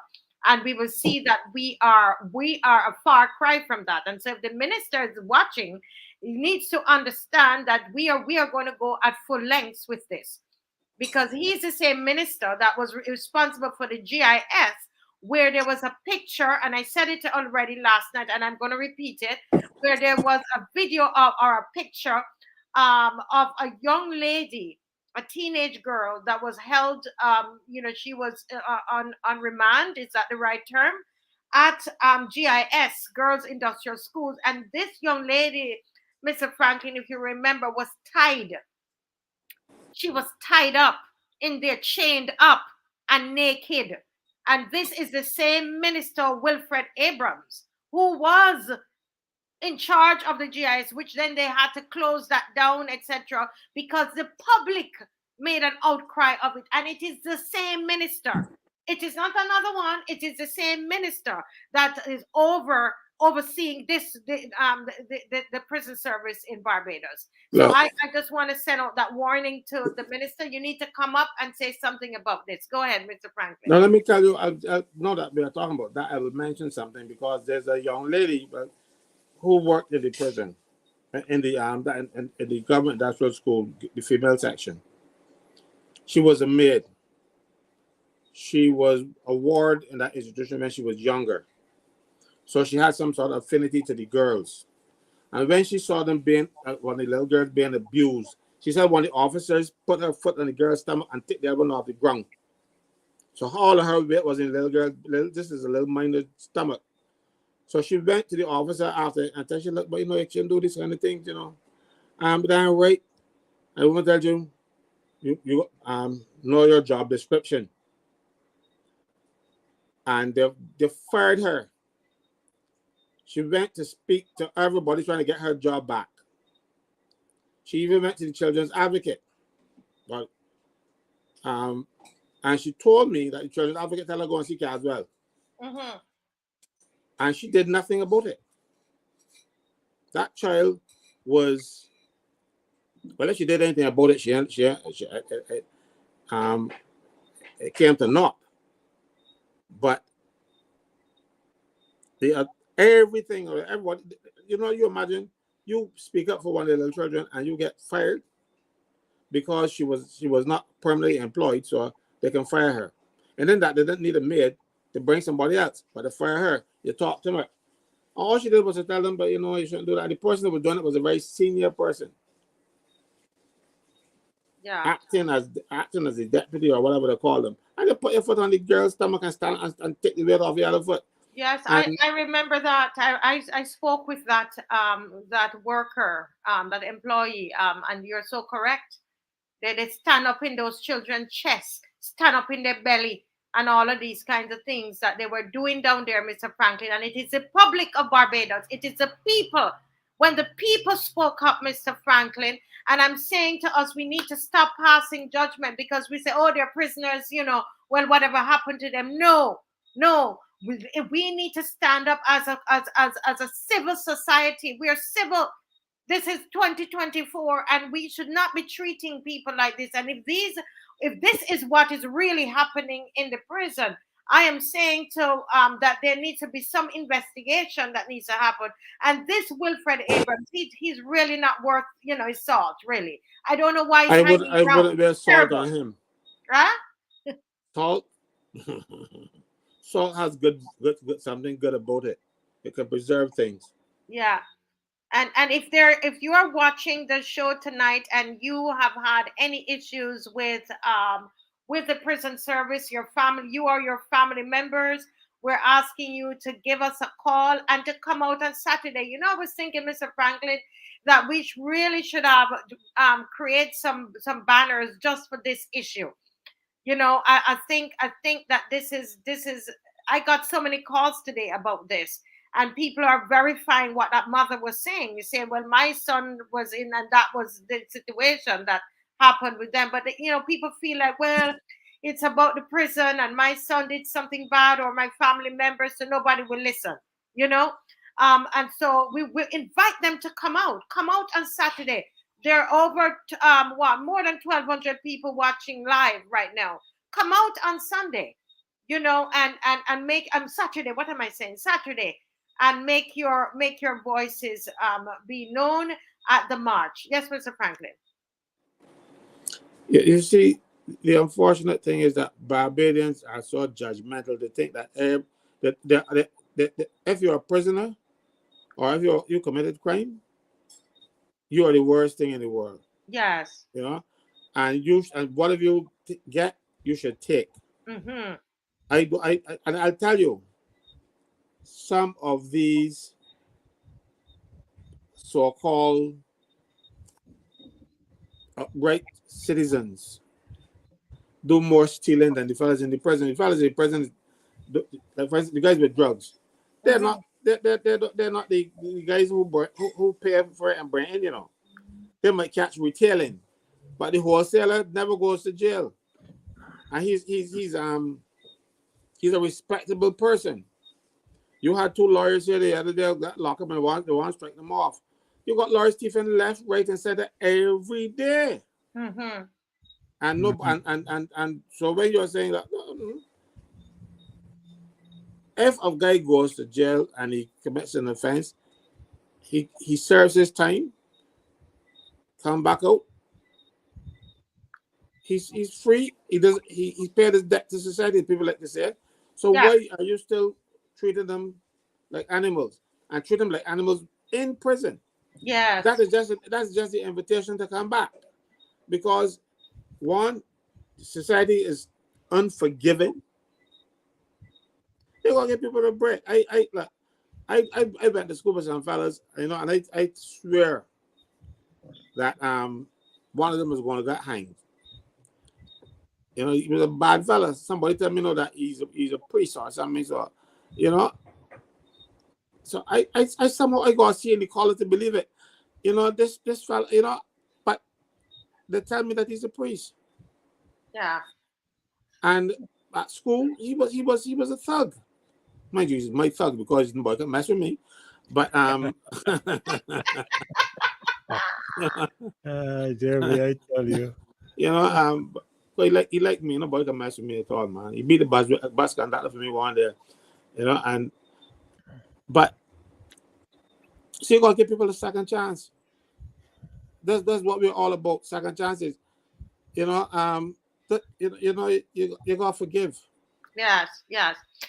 Colin Roach, Mr. Roach, I would love for you to reach out to me. Colin, let me repeat it because I want to make sure There's something that you wrote last night, and the mother saw it, and she's going to be pursuing. There's an advice that you wrote, and I think the chat. This is what, Mr. Franklin. The chat should be used for, where we are coming up with solutions and so on, and not turning on each other. And Colin, especially this is your area. And so if you can reach out to us, because we really want to try to find solutions and to assist. I've spoken to the mother at length today. Mr. Franklin allowed me to give me the number, and we have a team that's helping her. Of course, not overriding her lawyer. She's checking with her lawyer for everything. But Mr. Roach, you can join that team and to help this lady. There are two persons that have come forward and said, listen, we will be writers, and so we're going full steam ahead with this. And so I'm going to ask you, Mr. Roach, to reach out to me, 236-7000. I think you should have my number already, and let's rally around this situation. I'm also reaching out, Mr. Franklin, to people who have citizens who have been, Dr. Ferdinand, I think you'd be interested in this, who have been part of, they were incarcerated and who have been rehabilitated into society. I want to, do some special interview of such individuals. You'll be surprised to see who these people are, and are doing fantastic work in Barbados. And I think that is important. So we begin to hold the Barbados Prison Services to what they have said on their website. We hold the Minister Wilfred Abrams to what his mandate is supposed to be. Yeah, this is what is important. And Aaron Hunt is saying to send the marches to international media. I want to say to everybody who is watching that you can send the marches to international media. Not that we can, but remember that it's a small number of us, but there's almost 1,300 of you watching right now. So if everybody, and I think that's what somebody else wrote, that everybody should be writing complaints. So yes, we will do something from the show to Amnesty, but if everybody writes, get the email and write, and then they will start to look at really what's happening. You see what I mean? Let's get all involved. But Mr. Franklin, we have to take a pause from this now. No, there's just one last thing I want to say about it, because yes, this young man, he has been in prison on remand, not guilty of anything. Wow. On remand since 2020. It's 4 years coming up now. And the week after he was incarcerated, his child was born. Mm-hmm. He has not seen his child yet. 4 years. There is nothing worse than separating children from the parents at that tender age. He has not seen his daughter for 4 years. Mm-hmm. She has never seen that she was born a week after he went into the prison on remand. Wow. I can't think of anything worse than not being able to take care of your children and nurture them. Yeah. Wow. So yeah, we're gonna. It's so sad. I spoke to her about that today as well, Mr. Franklin. And the other thing, she will have to give us liberty to speak about them. But Don Leacock, I can see him in the room right there now, but I'm not sure if he's ready. I don't think Don is ready. No, he's ready. Don is ready. Okay, Don is ready, and he is going to we're going to switch the topic just a bit, but I want to come back to it. I hope I could come back to it, Dr. Ferdinand, to talk about to read about what Amnesty International what the ideals are, what the standards are for prison services. But let me just add Don Leacock to the show. Good evening, Don. Marcia, gentlemen, how are you doing? Hi, Don. How are you doing? Good to see you. Good to see Not too bad. Yes, glad to be here again. Yes, you know, we always love to have the young people around. Yep, they make us feel young. But Yes, definitely. but they make me feel younger. Younger, that's Yes, right. younger. That's the right terminology. Yes. Well, But to a large degree, Don, it depends on how old you are. If you're as young as I am, you make me feel young. But when you're as old as Caswell, it makes him feel younger. but Anyhow, Don, Don, I am going to say publicly, you've made an offer to me, on this, about young people, um, not grilling, but having a discussion with some Hmm. of these officials that are, that people who want to be in office. Can you Hmm. share the idea? Is it okay to share the idea before you start? Yeah, sure. It was just a group chat that I was in. I'm in quite a few different group chats of people that discuss politics. And this one I'm probably like the youngest person in the group chat by at least 20 years. So they were saying Bermuda just had a by-election recently last week. So they had sent the link to an Instagram video of a girl in Bermuda who was a Mm-hmm. little bit of a social media influencer, and she went around and she interviewed all three of the candidates running in the by-election from a youth's perspective. So the Mm-hmm. person was just saying, like, we don't have anything similar to that in Barbados. I think it would be great. It's only the established media houses that would be able to question people like that. The politicians here in Barbados aren't open and willing Mm-hmm. to put themselves out to questioning. Similar to how, Caswell said last time I was on, Mm-hmm. everybody has to have rehearsed answers. The questions have to be in well ahead of time. Mm-hmm. So they were just highlighting the fact that in Bermuda, which is far smaller than Barbados, I believe they only have 9 or 10 seats in parliament, that their No, politicians were no, a no, lot no, more no. Sorry, they have. I'm actually more than us, but they have Bermuda. 21. Yeah, it's 21. There's only 21 square miles. There are Right. mile. There's a mile wide and 21 miles long. Mm-hmm. But they got more. They have local government as well. Oh yeah, they do. But yeah, so not to get too far off the topic, the summary of what me and Marcia were discussing is that there should definitely be a lot more dialogue between um the youth of the country and then the political prospects as well, because one of the ways that we could become more active citizens is voting. As a little bit of what I said last time was that the Mm-hmm. average voter in Barbados is probably maybe a lady 40 plus years old, at least probably even 50 plus years old. That would be who the average voter in Barbados is. And we don't really get to see, I don't know what the official statistics are, but I would say, if I had to guess, less than 7% of the population under 30 years old vote.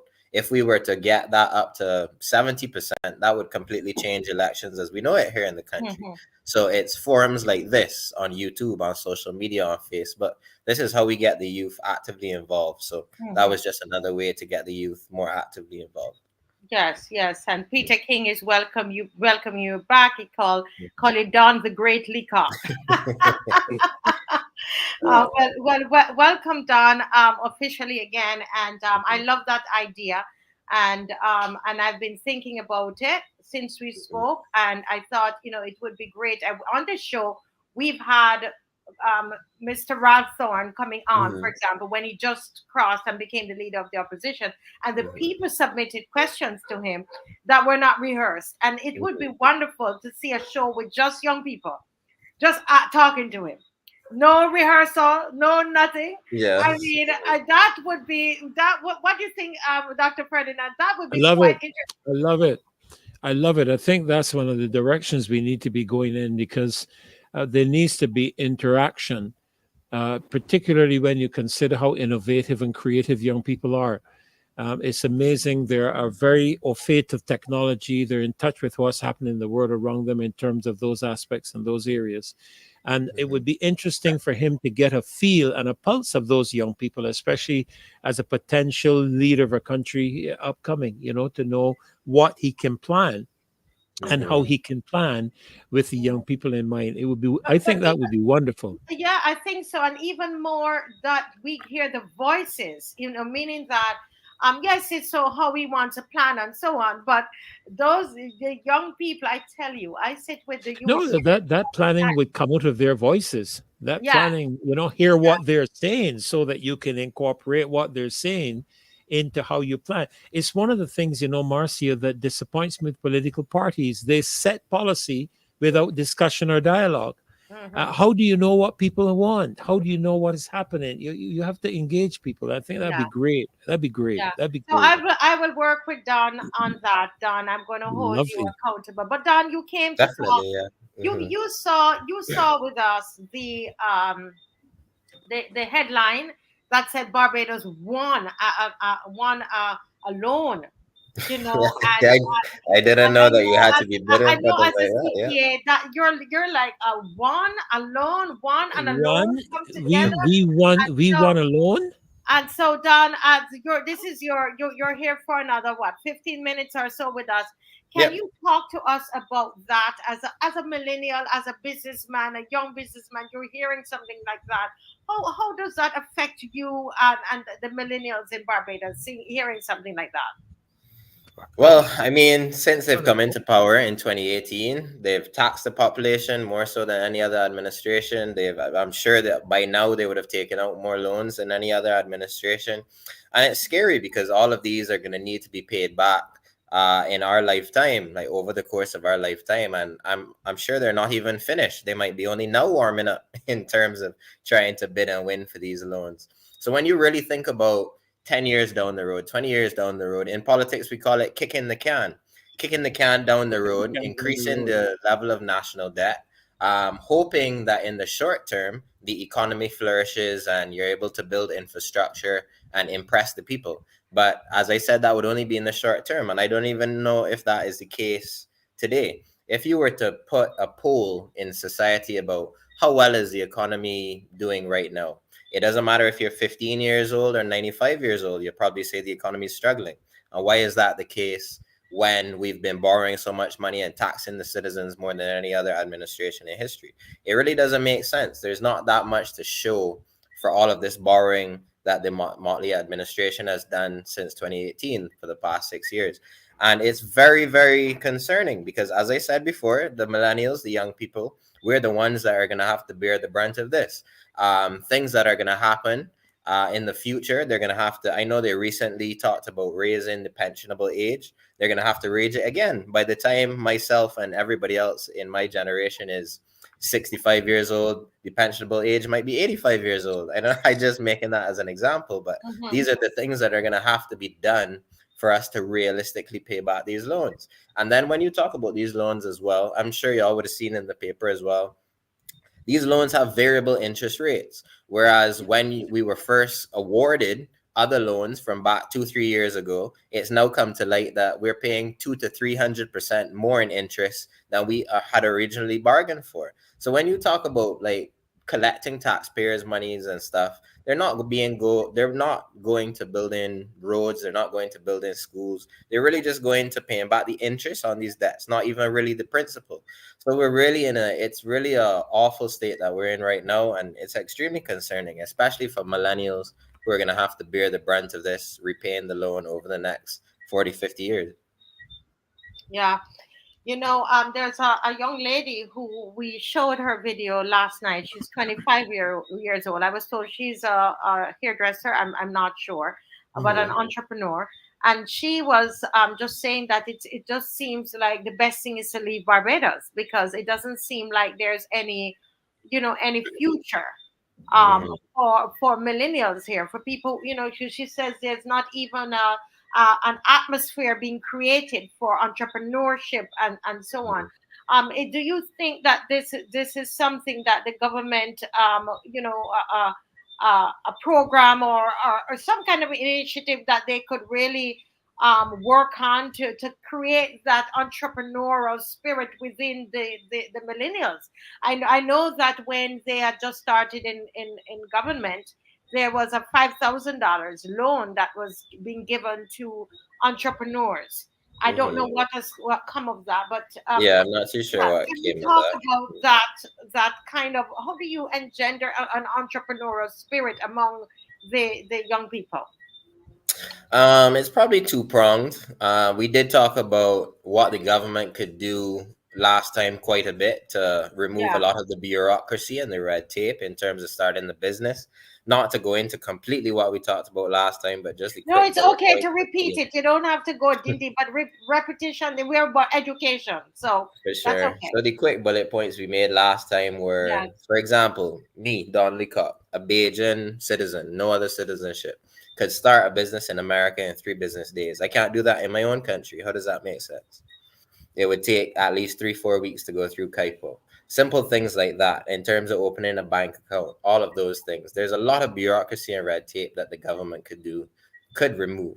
But at the same time, I would say that we as a society need to kind of reshape our mindset around it. I would say we're still extremely conservative as an overall society in terms of I want my child to be a doctor, lawyer, engineer, accountant, like the very standard professions. Mm-hmm. It's like nobody says I want my child to grow up and own their own salon or their own grocery store or any arbitrary business. There's not that sense of hustle and actually creating something out of nothing. I think that overall society on a whole, we need to kind of step away from those more traditional lawyer, doctor career paths and tell our children it's fine if you don't want to go to university. It's fine if you just want to start a business. It's fine if you just want to pursue your dreams. Once you can make money, you can't just pursue your dreams and not be making any money from it, obviously. But Mm-hmm. we could still need to slowly reshape that conversation that as parents we have with our children. Whereas you need to be one of 4 things. And if you're not one of those 4 things, you're essentially a failure. So I think it's the burden needs to be placed on the parents as well to be a little bit more supportive in what their child has planned and then on the government as well to remove some of that bureaucracy and red tape. So those kind of 2 prongs put together in cohesion, those would really move the country forward in terms of entrepreneurship. Correct. Don, the last time you were here, you said you were talking about the taxes and Mm-hmm. that there were lots of persons who were getting letters, warning letters from Mm-hmm. BRA. We saw in the newspaper and where it was being said, and I think it was over the radio as well. I stand to be corrected on that, Mm-hmm. where it was said it was a mistake that people that was a mistake. You are a tax professional. Mm-hmm. Have you seen that to be a mistake in your practice? Is it really a mistake for people to have received that kind of letter? No, certainly not. The government doubled down on it, actually. They had said through BRA's communications manager or public relations manager, whoever it was, that the government is owed 1.8 billion in taxes and they're actively seeking to collect. Now, I'm not saying all of that is from millennials who received the same emails we were talking about. They could be talking about VAT from companies. They could be talking about corporation tax. They could be talking about a bunch of other things. Mm-hmm. But essentially, to answer your question directly, no, that was definitely not a mistake. I have done well over a dozen returns for people that are trying to get back into compliance. Because remember, BRA started in 2018. No, sorry, BRA didn't start. Thomas, the Thomas system of collecting taxes started in 2018. And there are quite a few people who haven't even done a tax return since then. So as soon as Mm-hmm. they need a car loan, as soon as they need a mortgage, as soon as they need any other line of credit, the first thing that a financial institution is going to ask them is, are you up to date with your taxes? After they ask for your job letter. So in order Mm-hmm. for any young person, or not even any young person, any person period in this country to be able to go and access capital to start a business, to buy a car, to buy a house, to buy land, they're going to need to be in compliance with BRA. And BRA is still charging these $400 late fees for every single year that you haven't filed. So if you haven't filed a tax return since 2021, they sent you that email stating, oh, okay, you might have done it this year, even though this year is your only your first year working. You might have been unemployed in 2019, unemployed in 2020, don't mind. We still wanted you to hit that submit button. So now, since you're 4 years late, you got to pay us that $400. So, in my opinion, as I said last time, it's just a government cash grab. And I think even more so now that it's just a cash grab because there's absolutely no need for people who are completely unemployed to be hitting submit on a zero return. That doesn't make much sense. It's not economically feasible for all of us. And Don, there's something else I want you to address too, because some of those young people got the TAMIS number in order to access the student revolving loan. Right. It wasn't even necessarily that they were left employed. Barbados. They didn't work in Barbados for all those years. They were Exactly. university overseas. So, and the thing is, you are only required to file a tax. The thing is, if you've been in Barbados for 182 days in the year. Correct. So, what nonsense they're telling you? No, yeah, and then one of your commenters here is saying, yeah, it's 500. Obviously, I said that Mayor don't qualified to pay tax in Barbados because she has not been here long enough. That's a good one, That's a very good one. She might not be here 182 days every year. 182 days in a year. So yeah, that's what, 6 months. She spent at least 6 months traveling. All of us know that. So I am saying that it was a cash grab. Correct. 100%. So I hope they will get some. I mean, no, I have already submitted some returns for people. I have friends who are businessmen just like myself who are looking to expand and really want to be in full compliance with BRA. So one of them messaged me like, hey, I got this email just like everybody else, but I'm not going to, kind of protest it. I just want to be in compliance so that I can actually move myself forward legitimately. You know what I mean? So he ended up having to pay 3 years of the $500 penalty, even though he was unemployed from 2019 to 2021. He had never filed those returns because he didn't think he had to. He was making, in theory, legally, once you're making under $25,000, you don't necessarily need to file because you're only taxed in Barbados on earnings above $25,000. So anybody that was making under that, in theory, shouldn't have had to file before. But now that they might be in a better place in life, no, there's suddenly the government is putting out their hands saying, oh, we need back that $500 from 2018 all the way through to now. Wow. That is what you call wickedness. Yeah, $500. But that $500 is unconscionable too. It should not be. Yeah, even if the late fee was what, $50 or something, you would be more understand. But $500 is an outrageous penalty. But everything is draconian in this country. Everything is harsh. Everything we put down, it's like the cybercrime bill. Everything we put down the hammer on. But Don, I know that our time is running out with you, but I just want to ask you this final question here. And I want to ask you, Don, if you were had the opportunity of speaking to the government of Barbados, right? You had that opportunity to speak to the governing body, the government of Barbados. What would you say to them? What's the most important thing that you would say to them? At this moment in time, right now, I would definitely be the most concerned about what we came on the show to talk about here today, like the level of taxation and the level of borrowing. I'm not sure exactly what the debt to GDP ratio is at this present moment. I'll definitely go and research it right after this call, but it has to be 10 times higher than it was in 2017 with in 2018 when they took over from the previous administration. Taxing the citizens of Barbados as much as they currently are is going to prove to be detrimental in the long run.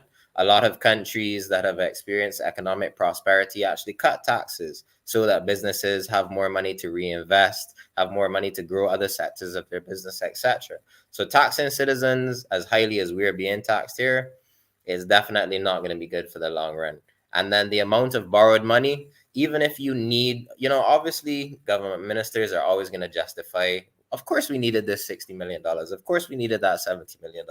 But it wouldn't be a problem if we were able to see the capital works and the infrastructure that was being spent on it. Like all right now, the government said they spent $5 million on oysters. And all that's happened is that they've painted a couple of the stalls and put up a couple wooden structures. It's not, they haven't spent $5 million.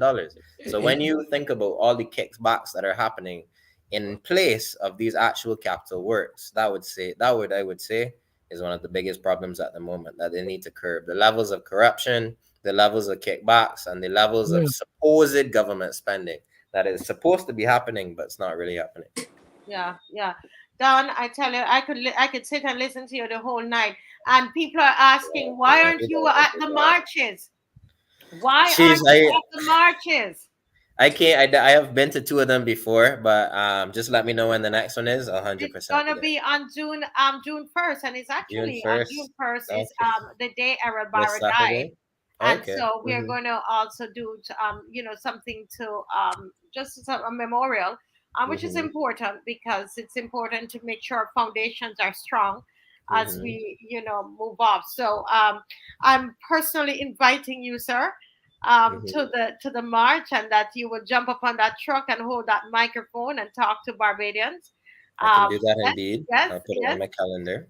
And he's gonna put it in his calendar. I tell you, that's easy, that's easy, Dr. Ferdinand. Hey, these guys, these young people don't move easy, Marcia. See, somebody's said, Dan, please come prepared to speak. We want to hear from you. No problem. We I'm always wanna- ready to speak. I don't need any notes. They all come straight from the Kimar gut. is always there, and always everybody. We look forward to hearing from the young people. So it's good. Of course, Mr. Franklin is there and Dr. Ferdinand, but they're so open to giving way to you guys to speak. And we want to see more of you there. Okay. So Definitely. thank you for coming on, and we're very happy to have you on tonight. No, thank you again. Keep doing the amazing work that y'all do. I congratulated you last time on your fervent effort with the cyber crimes bill. Congrats again. And any other thing that the government issues, any other legislation that they're talking about, anything at all, keep stepping on their necks. You're doing a great job. That's right. And you're going to help us do that, aren't you? Oh yes, oh yes, oh yes. All right, Don. So we will see you Bless you, my brother. see you on Saturday. All right. Saturday, yes, for the march. Correct. All right. Yeah. Yes. All right. See you guys later. Bye. Marcia, you sent me a message about the electoral and boundaries, but I spoke to that sometime back on the show. Yes, you did. You did. You did. But the thing about it is that we don't remember, and that's why I say this is about education. If you're an educator, you know how important it is to repeat things. Repetition. And so right now, this is an issue that is coming up again, Mr. Franklin. So I don't know if people are sending it to me all day about the policemen and I'm not the policeman, the postmen. But what we were wondering was whether the postmen whether they were going to do it. So let's go into it a little bit if you want to make mention of it, Mr. Franklin. Oh well, I can tell you because some of them contacted me and they tell them stay far enough from it because it's a stupid idea. Can you explain what it is so people who are listening would know? The Electoral and Boundaries Commission is people who are responsible for voting and registering people now to vote. All right, they have registering officers under the Barbados Identity Management Act. You are required, if you change your address, you have a month to notify the electoral office of that change of address. If you don't notify them, you have to end up paying them $500, a penalty of $500. Now they like these $500 things. So these people, boy, they are going to get the postman to spy for them. So if so when the postman comes to your house and he says they're going to give him a tablet and he's going to record who is in the house. Now, if you don't register that you move into that house, because you might just be a fellow company girlfriend, and the postman might not know, but he put you aside there next thing people levying a fine of $500 for you because now the next time I see that postman, I got to Barack and hip, So you're putting the postman in danger. I warned them. I tell them, do not let the little piece of change cause you to lose your life. Postmen have enough problems running away from dogs. But these dogs, but the dogs run as far as you get. These fellas can jump over again and can't fail, So when you put that fella in problems because you declared, you let the electoral office know that he changed his address, but he didn't tell you, and a month gone, you're in trouble. So I'm advising postmen, I warning postmen, I beseeching postmen and women, stay away from this thing. Yes, they can get a little change, but no little bit of change in worth your life. That's right. It is madness, and the wonder, you see the wonder on this cheap. Because if they want to do it, hire people. But no, they can get the post. A postman is there to deliver letters and bills and whatever else to deliver when they come.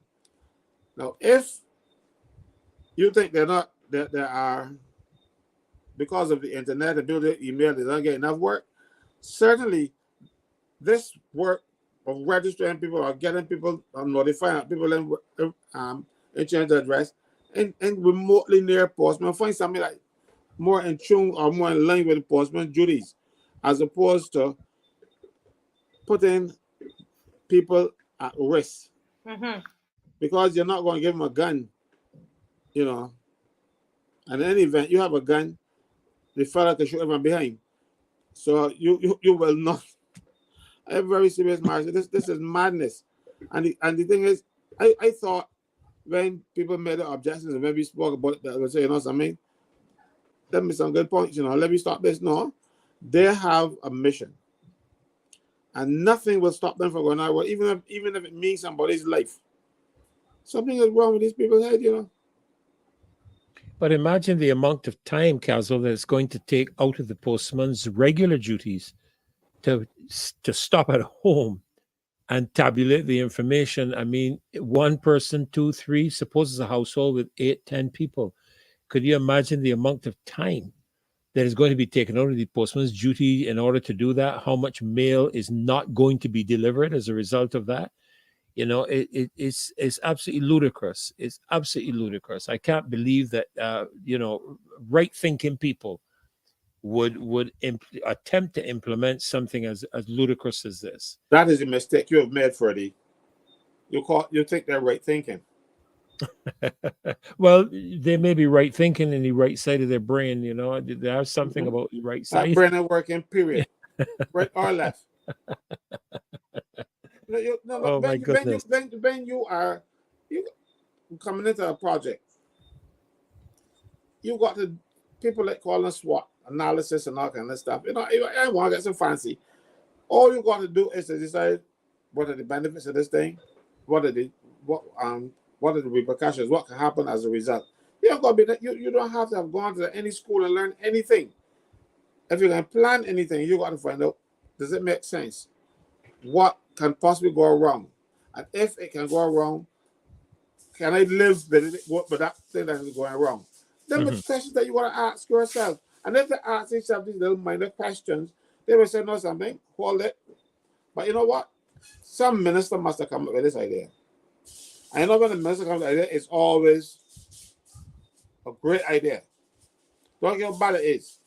So civil servants who are employed to guide them, they don't want to hear them because I came up with this idea and I was sleep and I came up with this, so it got to be good. I tell you, but this sounds like when they were saying that what was it, if you the same town and country or planning and development department where, you know, if you were going to refurbish your house or something like that, you had to move out and then come back in. It's one of those things, and it's just been a constant pulling back of things, and things that are not properly thought through, doesn't make sense to the average person listening. And sometimes people think you just want to complain and to find a fault, but it's not logical. A lot of the things, you know, Dr. Ferdinand, it's not logical. It's not, you know, it just doesn't follow. You know, if you're going to do something, then I would imagine the correct thing to do is to sit down and plan. You know, my manager years ago when I worked for a chemical company, he used to say, plan your work and work your plan. But the first thing you have to do is to plan your work. And so we would come in early in the morning and we would lay out systematically what we would do and project, you know, what would be the responses in the event that didn't go a particular way or something of that sort. But what we are seeing on an ongoing basis are things being presented and they having to be pulled back because enough thought didn't go into it. I mean, how ridiculous can you get even with something like the cybercrime bill, the child protection bill, the whole matter surrounding those two, and that's just those two. I heard Correct. Caswell addressing the matter to do with the national insurance as well. And look at what we have happening now. Are they going to pull back on that as well? In terms of the, the obtaining of bank accounts, you have to use your Trident ID card. It's a deceitful way in mandatory requiring people to get an ID card. These are the kind of things that Kind of thing. really, yeah. Yeah. I see Miss McLean is there, but I just want to use this opportunity before Miss McLean comes on, to say to everybody, remember that we have our march. It's going to be this weekend, and it is so important. I listened to Mr. Ralph Thorne, the leader of the opposition, speak yesterday, and he was talking about the cybercrime bill. And he was speaking. I don't know, Mr. Franklin, if you had a chance to listen to what he was saying. He was talking about the fact that they have not properly thought about, that they haven't. There's a section there. Let me try to put it in a layman's term. But there's that section that says that if you, wherever you live, they will be able to reach and to, Yes, the law yes, is going to yes, get you. yes. And when you Yeah. when he started to, and this is why I say it's so important to have the leader of opposition there, Mr. Thorne there, and the senators as well. When they started to ask the questions of the Minister Cadell, do you have everything in place then, right? The structures in place. Realize no, the law can't do it. But Yeah. it is there. It's in the act, and you realize that they have not stopped to think about things Yes, yes, properly. And yes. he was also talking about how the same chairman of the committee Went was poking fun of him in Parliament, in Parliament. Yeah. that people were against him on social media. And the person that was against Mr. Thorne on social media, that the same chairman of the cybercrime this committee, the Joint Select Committee on the Cybercrime Bill, that person was calling Mr. Thorne a rat. And the chairman I can't believe it. He was making mention that look at what they're doing. They're people on social media, they're against him, and I'm thinking, does he realize that he's talking about the same things that these people are Correct. doing Correct. on social media Yeah. is what is being done to Mr. Thorne, and he's using that in Parliament. In Parliament. It's amazing. You And heard there me, should be Dr. Ferdinand? and there should be no discussion, Marcia. There should be no mention, no dialogue, no interaction of anything to do with that Joint Select Committee's matter at the moment outside of that Joint Select Committee, not even in Parliament. And so in that, I would say he violated those policies, those principles. I mean, Caswell can probably allude to that because he sat in that chair. Yeah, Unethical. very unethical. I listened very carefully to Mr. Thorne last night when he spoke concerning that. And did you also realize that when he asked one of the ladies about the individuals reaching into other countries, she said no, but then he went back and he read the act and he said, but the act says yes. So Yes, she that's the didn't Minister even Cadell. she did not even seem to know what was in the act. And that's what I'm saying, so it's really amazing. And this is why I say to people, Caswell, I know you want to make a point here. I want to say to people, come out to the march, folks. Come out to the march, because we're not going to let them get away with this thing with the cybercrime bill.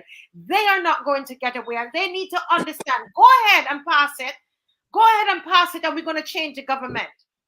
You pass it, and we're going to change the government. And I tell you something, Barbados will change the government to ensure that this bill is retracted. That's right. Go ahead. That's right. Go ahead and pass Repeal it. Repeal Go it. ahead and pass it. Repeal Yes, it. go ahead, Mr. Franklin. Freddie, I was trying to smile. Marcia noticed me. I was smiling at what you said because you were saying that Marcia can't seem not to have read the bill. That is normal. What happens? They give you a brief. The civil service prepare a brief for you, and you speak from the brief. you don't actually speak from having read the bill or know what is inside the bill. So a lot of them, if depending on the quality of the brief that you get, and so and a lot of times people, well, when they used to use mail, used to open the envelope at the table just before the bill is supposed to start debating. They don't read. They just go in there and bluff. And if you listen to the debate, you will realize that a lot of them don't collide with the subject matter. Not that they don't come anywhere close, and that is because they're just bluffers. It's as simple as that. And the ridiculous notion that that was mentioned, Marcia, when in her response to the comment that was just up on the screen, the term catch. She said, no, it's just to gather information. But then you have to ask yourself the question, gather information for what reason? What are you gathering information on people overseas for? No, You but know, the thing is, you have committed an offense in England, Wales, Scotland, Europe, some of the United States. If there's an offense, let the authorities that they punish you. That's where you committed the offense. Why do you think that you're going to want to have that reach? You see what's happened? You remember Whitford, what's his last name? Burke, Guyana. They were trying to get him deported to Guyana. Yes. Because of comments that he made in the United States, you know. That's right. So we want to go down that road. It seems as though that there's this group of people, leaders, who want to have all these laws to stranglehold us, really, you know. And our Prime Minister jumps on the bandwagon every time. I think she wants to get noticed. She's in the crowd with the big people and things, and she wants, so they use her and make her feel big, you know, because really she should use her head. It's large enough. She should got something in it. It's really sad that we are put on the auction block, you know, and that's how it feels, you know. It isn't really auction block. It is like the corner prostituting, and the corner prostituting. It's an auction, you know, because we go there and we sell our souls to the highest bidder. Yeah. Who would pay?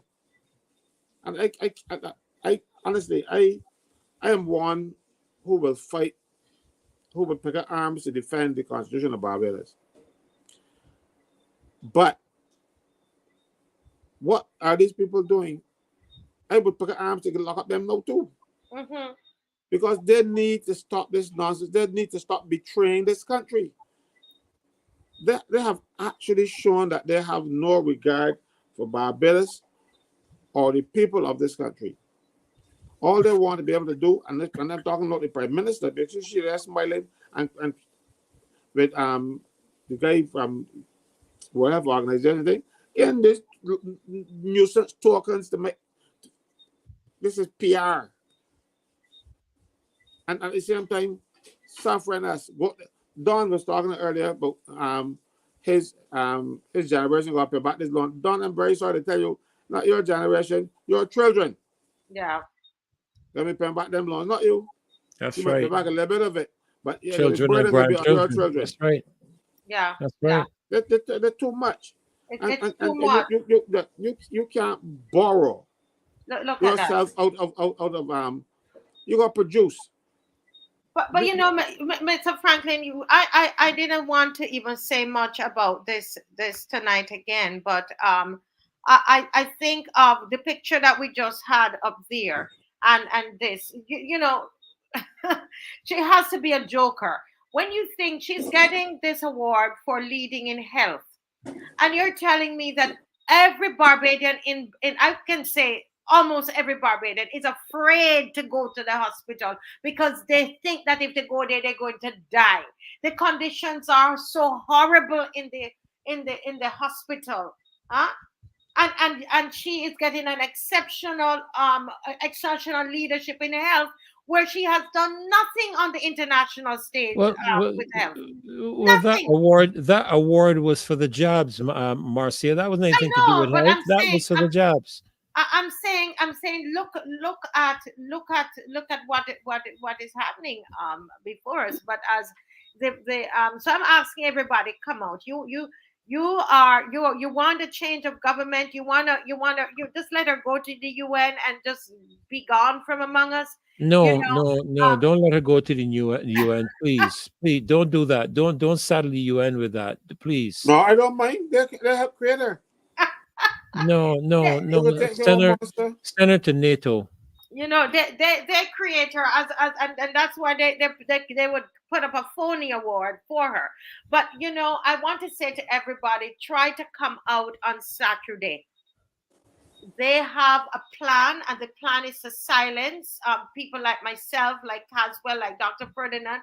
This show people shows like Politically Incorrect, the same Chase Files, all of them, whether we whatever side we fall on with them. The point is that they are reporting things, and so they want Fred Corbin, everybody. They want to silence you.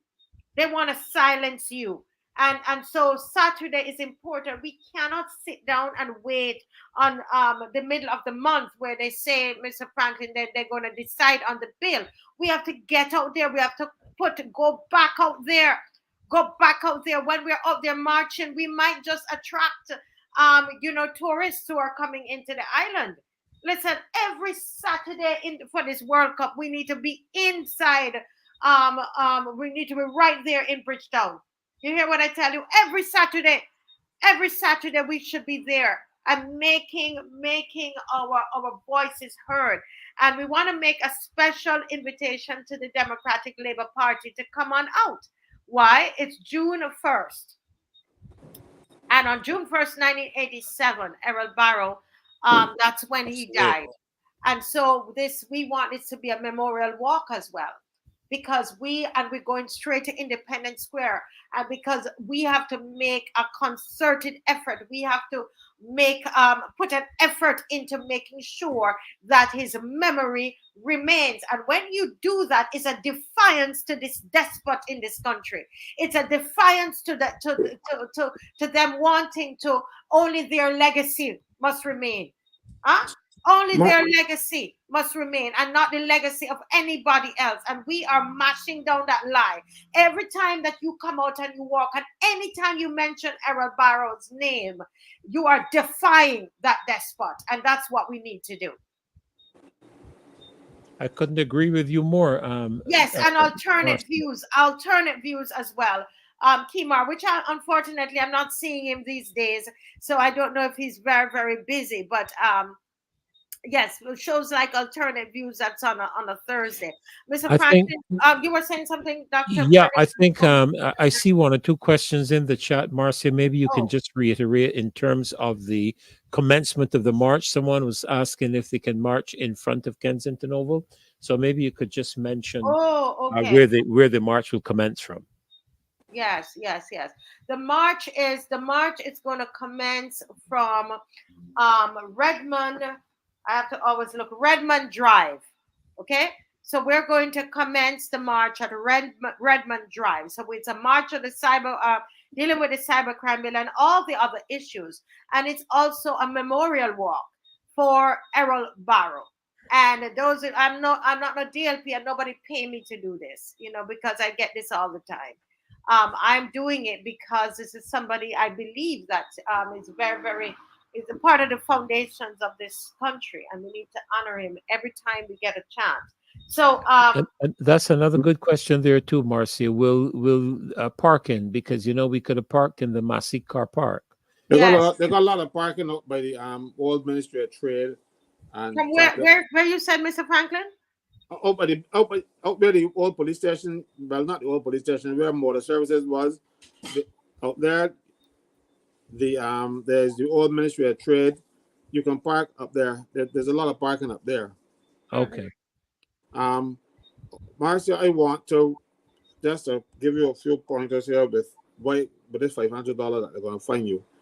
It's Section 9 of the Barbados Identity Management Act. There are two offenses. There are two sections in there, two subsections in there.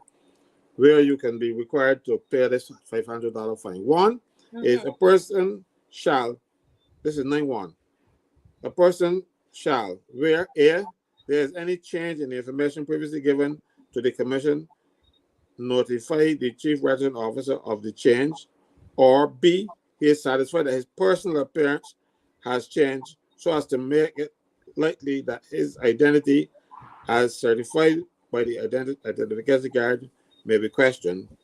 You must appear before a registered officer to obtain a replacement of the identification card and pay the commission the replacement fee specified in the third schedule. Now, this is if you don't do that, you have to pay a fine. So if I go up there, now I'm going to get one.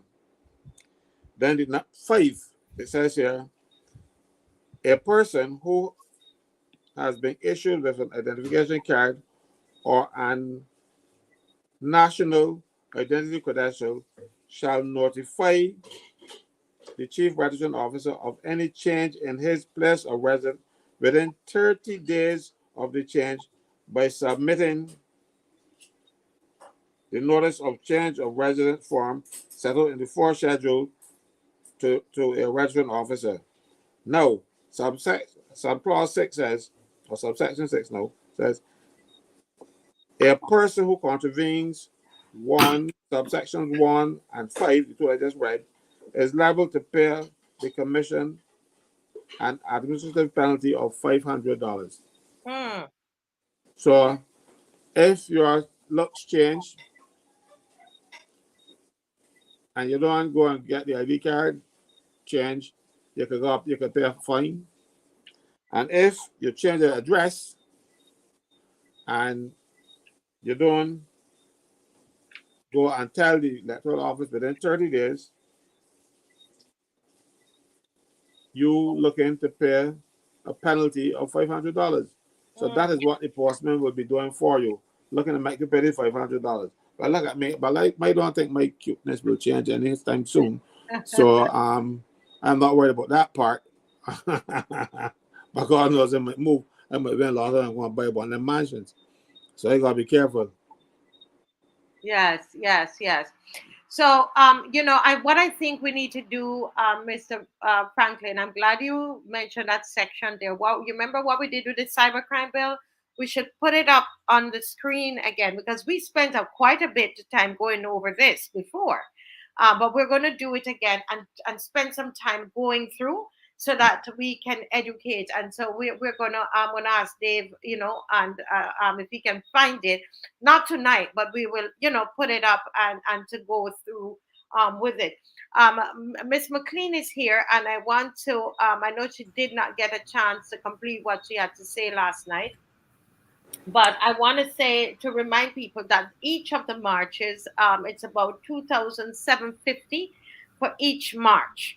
The sound is 1,200. I'm sorry, the police is 1,200, and what we're paying for, I don't want to get my police people upset, is the police services that we're paying for. Okay, and so I was told today that I need to clarify that on my show. Everybody watches the show. And so that we do not bring any ill repute to the police. So it's a police services, meaning that we're paying for the police to be on the road with us. So the permit, okay? I mean, not for the permit, to as we are marching, all right? But that's the permit itself. You're not really paying to march, but you're paying. But the thing is that you can't march without the police. But I am just reporting because they're not going to send us to march without the police, right?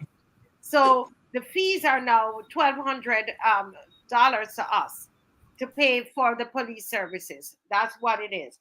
And the truck is over. The sound is 800. The truck is 300. The insurance is 200 and something. And then each time, then there's cost cap, which is another 200 and something, depending, and then there's Independence Square. If we have a tent, it varies with the Independence Square. Oh, good news, Marcia. Yeah. Somebody bought $200 for that purpose already. I have it. Yes, wonderful. So we have that, and people, I try not to, when we have, I try not to come on here and be asking. But you see, we had the march one day, and then we had the roadside parliament. So we're going down. So we need you to come back again and bring something with you at the march, or go to Mr. Caswell's office, Unity Workers Union. And we thank God for Unity Workers Union. We thank God for Mr. Franklin. I can't say it enough. And the work that he does. And you can go to Unity Workers Union and you can give the donation there. And remember, I believe we need to have a section dealing with the prison there as well. Now, have some placards dealing with that as well. And it is a special invitation. I'm going to write the DLP and invite them to come out for this walk as well. All right. Miss McLean, you're here. Oh, I know you love me. You're not going to be upset. You've been here waiting. You know, I am enjoying listening to you and Caswell and Ferdy and Mr. Leacock. So I mean, as I listen to you, there's so many things that I see connecting, and I promise the next time I come on, you will see me. Yes. You will see me. See, I'm not as cute as Caswell, so I have to enhance. But that is hard to achieve, though. So don't try to get there, you know. But you know, in all of these things, I was just trying to see how I pull all of these things together, because you were talking about millennials, you were talking about taxation and World Cup and all of these. At the end of the day, I'm asking myself, because I was talking about restructuring the economy, I'm asking in all of this, what opportunities are we seeing there for young people? And I focus on young people because of the need to create opportunities for them as they exit our educational systems and so on. What opportunities are we really creating in all that we're doing? I mean, from you mentioned the Prime Minister's Health Award, right? Mm-hmm. And I would ask the Prime Minister, when you receive that award, are you comfortable that you have done all? Well, first of all, health award in respect of what? And I think people have identified what they believe it's supposed to be about. But if you are a leader in health, I mean, I think that's what it said. What is the state of the health delivery, delivery of health services to Barbadians? Are we utilizing the resources properly?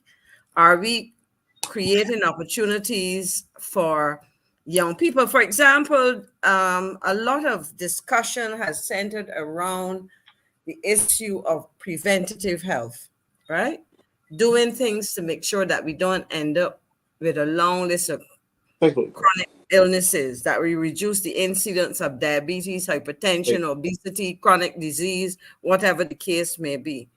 And I ask myself, if we're talking preventative health, are there any opportunities, entrepreneurial opportunities for our population, and more specifically for our young population, in terms of nutrition, fitness, preventative measures in whatever area?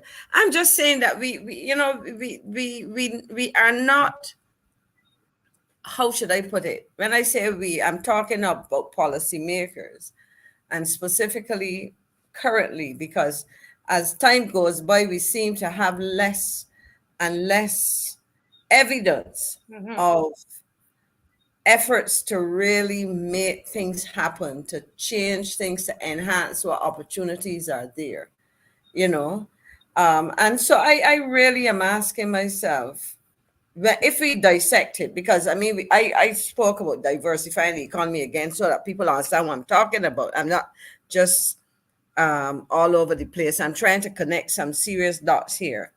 If we say that we need to create opportunities for young people, one of the questions we have to ask is, where sector by sector are there potential opportunities? Where can we look at it sector by sector to do these things? And you mentioned health, and I just wondered what exactly are we doing out there that the world thinks that we are quote unquote leaders. We have had for years a national health service, which is made up of the central that's tertiary casualty hospital. We have a national, a government, a public hospital. We have a set of polyclinics which support that work and so on.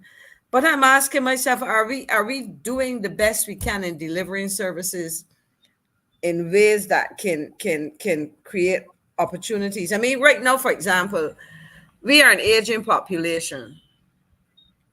What kind of facilities are we providing outside of the what I would call the traditional old people's home? Let me put it like that, public and private, to facilitate our elderly population.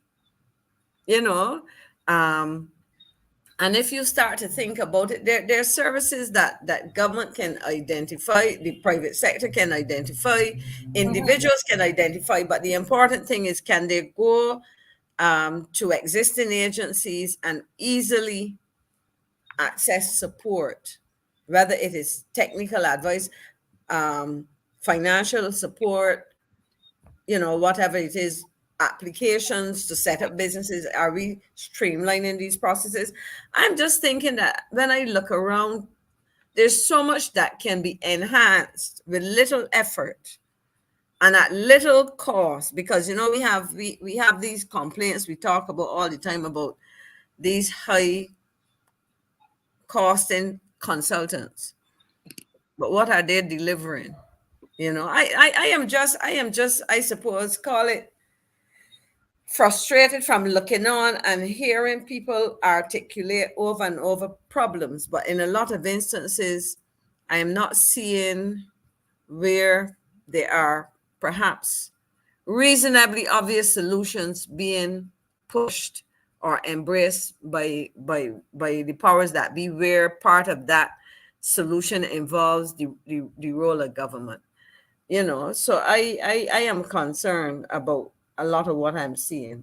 I don't know what your thoughts are, Caswell, about anything I've said so far, how it connects with some of what you are concerned about, because I think it is important that we start to make some of these critical connections. You're muted, I believe, Caswell. Yeah, sorry. I will tell you what I was thinking, you know, because you were asking about what the government is doing for the young people, keeping them unemployed a little longer because they kept the pension age. People leave the workforce so other people can come in. And that is why you have pensions, so that people will be able to still have some income to support them while they are in their declining years. But when the government takes those declining years, mind your policies, declining year starts at 50.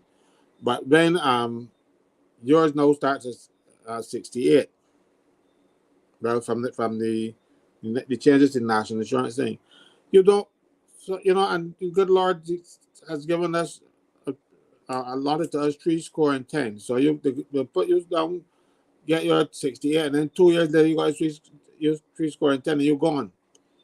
So they're looking to facilitate you. They want you to work and die, because you don't look at the botanical gardens. Government just made up that for people to go up and walk up and jump up, bam, bam, bam, bam, bam.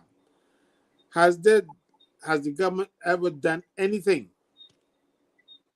within recent memory to facilitate something cultural for the older people who will want to jump up and shake the bamsy, because they're going to be shaking by the walking stick, so you can't be really doing that nonsense. So you need something rather than the old people just have to stay home and watch the 4 walls or watch, like me, Star Trek. What is there for them? Nothing. They're not looking out for the older folks. They just look. They want. You see, because the older folks are more discerning and they can think for themselves. But you want to keep the young people mindless. Yeah. So you got them out there jumping up in a kind of foolish frenzy all the time. I see some images on the what people send to me on WhatsApp, and I delete them, most of them, because young ladies, I'll tell you something, basically when they're in the crowd, right? They behave like they're wild. Then when you see them down Broad Street later on, or see them at their office when you stop in there as the receptionist and thing, and they see them, oh yeah, she's too embarrassed. You know, you can't. It's about when the crowd is there, and that's what the government is relying on, to have all people mindless, because this is a design. You know, this is something that just started. Caswell, go ahead.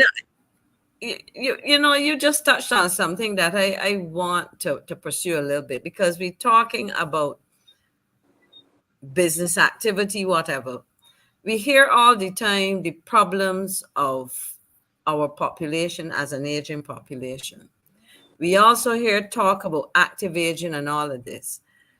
And you just touched on something about the whole question of recreation for older persons. Yeah. One of the questions that I'm asking myself, what is it? Isn't it possible, or should government consider, and I am saying they should consider, providing some kind of, whether it's tax incentive, some kind of support for activities which would allow entrepreneurs, startups which cater to older people, adult daycare, for example, senior care. There are a lot of people who spend almost 24 hours, well, less than 24, let's say they're living with relatives on their own, with very little interaction with anybody outside of themselves. The consequence of that perhaps is, senility, the onset of senility, dementia, whatever the case may be. Churches have tried to do this, but there's we have people who study social work, who do psychology, who do physical sciences type things. There are sports programs that there was a sports program at KFL, but I'm saying that there's an opportunity to create some kind of business venture. In other words, there are people who do not want to be accommodated. I was going to use the word institutionalized, but that sounds more like some person with a health problem or being institutionalized in a prison or whatever. There are people who do not want 24-hour accommodation then. There's the opportunity for assisted living. I mean, there's so many ideas. I mean, I would hope that the people at BARP, and I must tell you, Caswell, I am a lifetime member of BARP. You don't know that. They don't offer that anymore. But there was a time when they were seeking to grow their membership, because you see, the membership, you could join at 50. So you know how long ago I've been a member. So Marseille was around when you could become a life member. And I was smart enough to look at the cost of being a life member, and the fact that it was an effort to grow the membership. And I took advantage of that, and I'm very happy. But I'm just saying that you hear this thing about elderly, the population is aging and so on. My question is, so what? Having said that, what are the implications of that? What are the challenges? What are the opportunities created by that? And I would say, I mean, because I don't know about you, but Caswell, people of our age in the past used to be old. Yes, I called a friend elderly last year, because we've been friends from time we were little children at primary school, and if I only call her once a year, so I try to do that more than once. But if I don't call her once, I call her on her birthday. She's exactly 1 month older than me, so I always call by saying, "Hi, old girl. You're older than me, and thing." And she said, "Kaz, Ben, mommy and daddy were 65. They were old people, and she's 65 now." I said, "Well, what happened to you old people now? We make a lot of fun." But no, she's quite young, as far as I'm concerned. She looks good, body, face, and everything else. But in the old days, people at 65 had 2 teeth. Look, I got enough. A whole thing has changed. And look, but the point I want to get to help you with, and follow on for what you were saying, you have a situation where mommy getting old, and you can't leave she in the house by herself anymore because she can light the stove and she can turn on the gas and wait for the wick to soak. And boom, when she strike the match. You know, you always you have to get oil stove and you Yes. still got to turn on and get the wick to soak with oil and then you light it.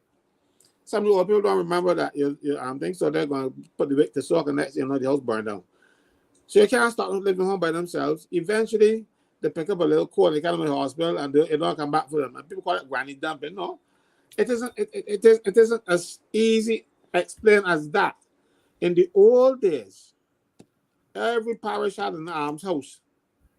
Then they changed it. After well, they call them district hospitals and that kind of stuff. And government start to like get rid of them, consolidate them. I remember old people when they reach a certain age used to go down by the almshouse and tell the matron that they can't handle it no more, and the matron will take them in.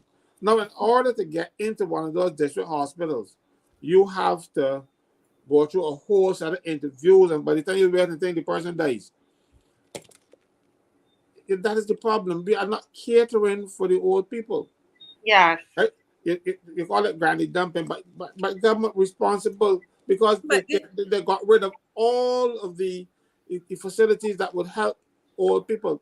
Now, you might not want your grandmother sleeping overnight at the place, but you just want somebody, you got to work. One time, mommy used to stay at home and daddy used to work. Now you need two incomes to run a house. Mm-hmm. Either your husband and wife and wife, or husband and husband, but you need two incomes to run a house. But you see, there's something that also, because we're talking about the elderly, and when we talk about the elderly, we're not talking about a homogeneous group. We're talking about those, according to her name was just Miss. She said we are sprightly. There's some people who are aging. Angela, welcome to BARP, Angela, and make good use of the discounts that you can get as a BARP member. Trust me, they are very, very, very attractive.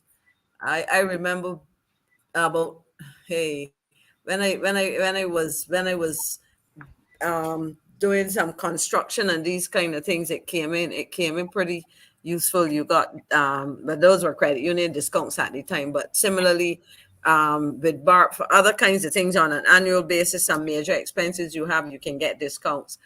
But it is a good thing to be, it's a good lobby group and all of those things. But I think at the end of the day, there are several things that we need to sit down and strategize about, because, and this applies to individuals as well, because you mentioned those elderly people who probably need assistance, but then there are those elderly people who are quite capable of giving back to the community, in terms of all the experience that they have. And in fact, I mean, I think when we look at it, there's another matter that I want to raise, Caswell, as we talk about that, because we are talking about living. Let me just pause for a minute and say something about dying, because it is not a morbid practice, but it is something that I've been doing almost as a bit of research. I don't know if anybody noticed or has noticed for the last several months the large number of obituaries young people we are seeing, and people under the age of 65. And notice I didn't go right up to my age. I'm talking at the people on the pensionable age. And I mean, it is really significant. And I want to share this with you, Marcia, because as I sat down, there were so many things that I just figured that we want to touch on. And I go back to health, and people talk about the jab. I was talking to a lady the other day, and she said something to me because she was very concerned and upset, because she was one of these people who reluctantly took the jab. I think that's how you call it. Yeah. Her mother died recently, and she was told by, I guess that would be the embalmer, that person had not seen a person. I don't even want to say body, a person, because we become very, when we die, we become an object almost, rather than a person. He had not seen, he or she, because I wasn't sure if it was a man or a woman, he or she had not seen someone with the number of blood clots. Now, it takes me back, now going back now, connecting back to the award. What is happening in Barbados? Can anybody tell us whether they are monitoring causes of death? And are they connecting anything with what we went through during that COVID epidemic? Yes, but they're not making it public. They know. They Sorry, know. go ahead. They even know which batch of the jab you took. As a matter of fact, some time ago, there were 2 children who died around the same time in the check. Both of them had the same week. They had the same batch number. You know, so they know. It's just that they're not making it public because they do not want to admit liability. They do not want to admit that they actually committed a crime against the people of Barbados. But you see, Caswell, I am not even going to get as far as the whole notion admit guilt or whatever. I am saying that if there is evidence of any connection or any consequences, I think it is only fair for the public to know, because one of the things that worries me is some people experience symptoms of all kinds of things. Yeah. And may just dismiss them. But if you know that there seems to have been an issue, if you know that in analyzing the statistics, the evidence that you have, that there seems to be some kind of correlation or connection between people who were prone or people who had certain kinds of medical conditions, because we know that a lot of Barbadians are living with a mix of chronic diseases. We know what they are. I just rattled off some earlier. I'm just saying that if people have information, they can make more informed decisions. Yeah. For example, I know the conditions that my mother and my father had before they died. I know the conditions that my brothers and my sister who passed away had. I know the conditions that relatives have who are still living with XY. I know what my situation is. And I'm just saying that if they're saying that we have had some unusual situations and these seem to have been manifesting in persons who are, sufferers of ABC or whatever, something that I might dismiss as just a pain in my head or a pain in my arm or a pain in my chest, I might say, no, let me go and check it out, because it may not be, the first thing somebody tell you, a patient would tell you, I got pain in my chest, I got ear, or I can drink a cup of ginger tea or whatever. And I'm saying that something is not the norm, and it does nobody good, because it is, in other words, I don't know if things happen and they are preventable or not. I'm just simply saying that if we are operating in ignorance, then we have a challenge. So there's so many issues out there that I suppose Marcia and Caswell and Dr. Ferdinand, that because I've been sitting home and not getting in my car and driving anywhere, I haven't gotten a clearance to drive yet, that maybe a lot of things keep running through my mind. But I am just observing, and there's so many things that I believe that with a modicum of understanding, an effort to explain, an effort to investigate, people can probably do, whether it is looking really and fleshing out opportunities to employ some of our young people, whether it is looking to see, somebody raised a question earlier about Barbadians wanting to come back home. And we haven't touched on that, but we can look at it within the context of people coming back with skills and knowledge. Right now, a Barbadian born, a child of a Barbadian, first generation American or Canadian or British person, that child of a Barbadian parent can automatically become a citizen. I know that when I was in government and we were dealing with matters of immigration, we were looking at how we could extend that. So right now we hear, and this current prime minister has been very vocal about the population changes. and the need to grow our population. And I would hope that as a first consideration, those second and third generation descendants of Barbadians, let's say my niece who was born in England came, she's got a Barbados passport and is very proud, but her sons and daughter may want to be able to come and work and live in Barbados. And those are people who we should be looking at, because some of them have very strong ties to this country, have an interest and so on. So I saw somebody put that up. Some of them also have technical skills. To connect back, Marcia, because as you know, when my brain starts to go all over the place, it'd be like punka, right? But before you do that, Miss McLean, I wanted to say something here. You know, that I know whenever we try to raise this issue on the show, there are some people who believe that we're talking conspiracy theory.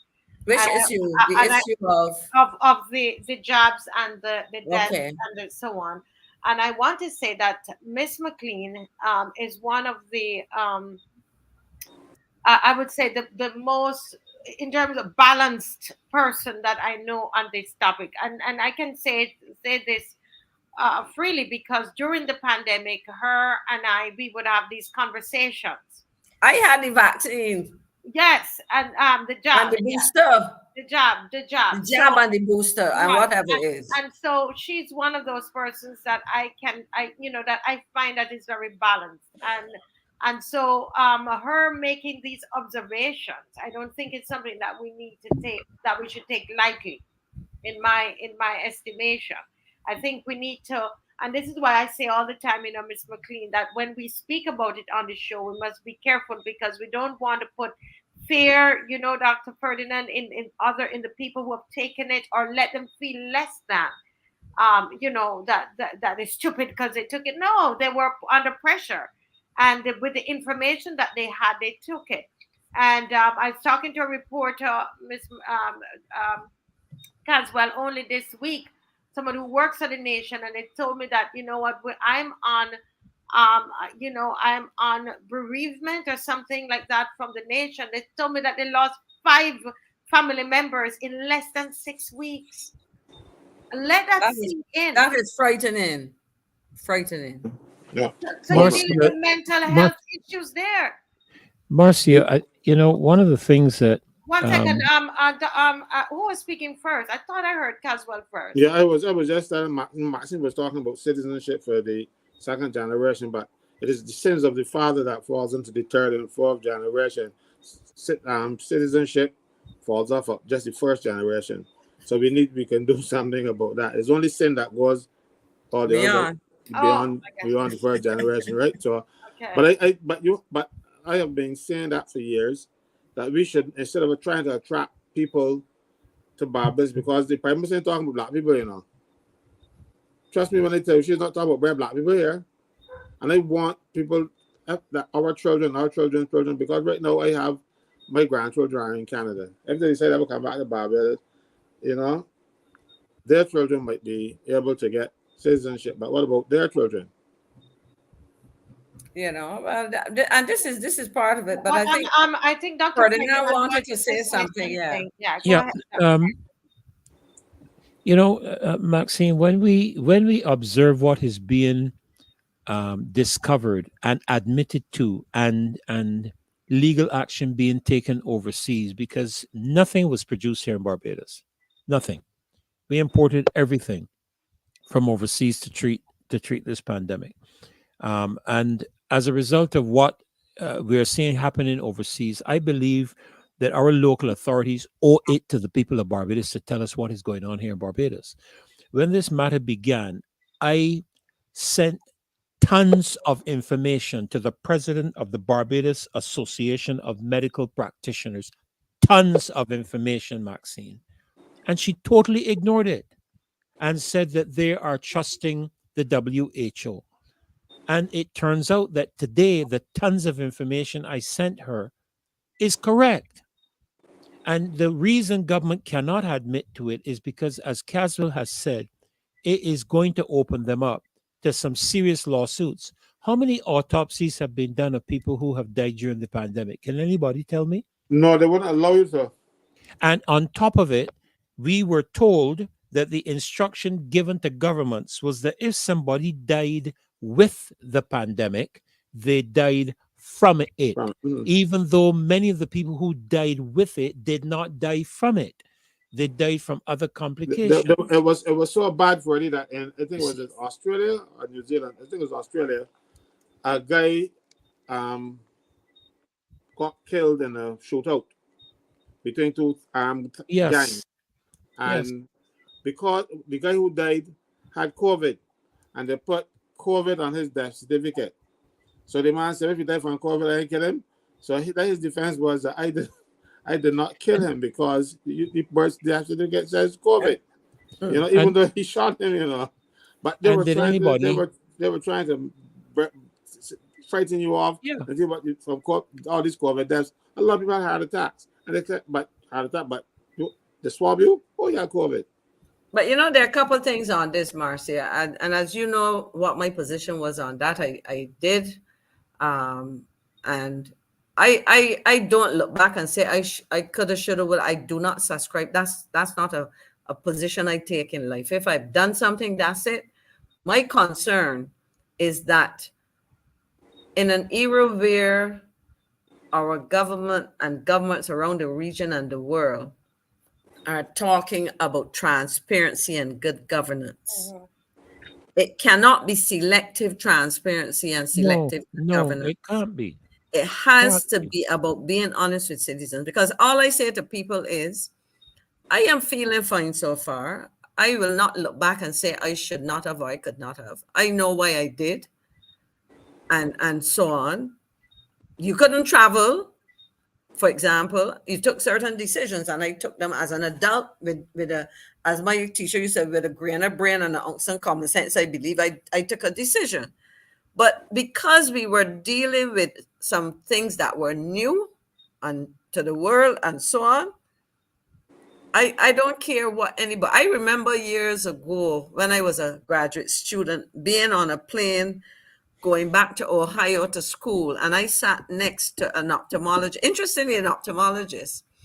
And at that time there was this, I think it was like some kind of laser surgery that people were doing. And people stopped wearing glasses and so on for it.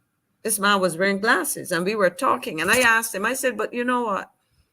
You are telling me that you performed this procedure, but you have not taken it. He says, I'm not saying I don't believe in it, but I still do not know 5 years down the road what will happen.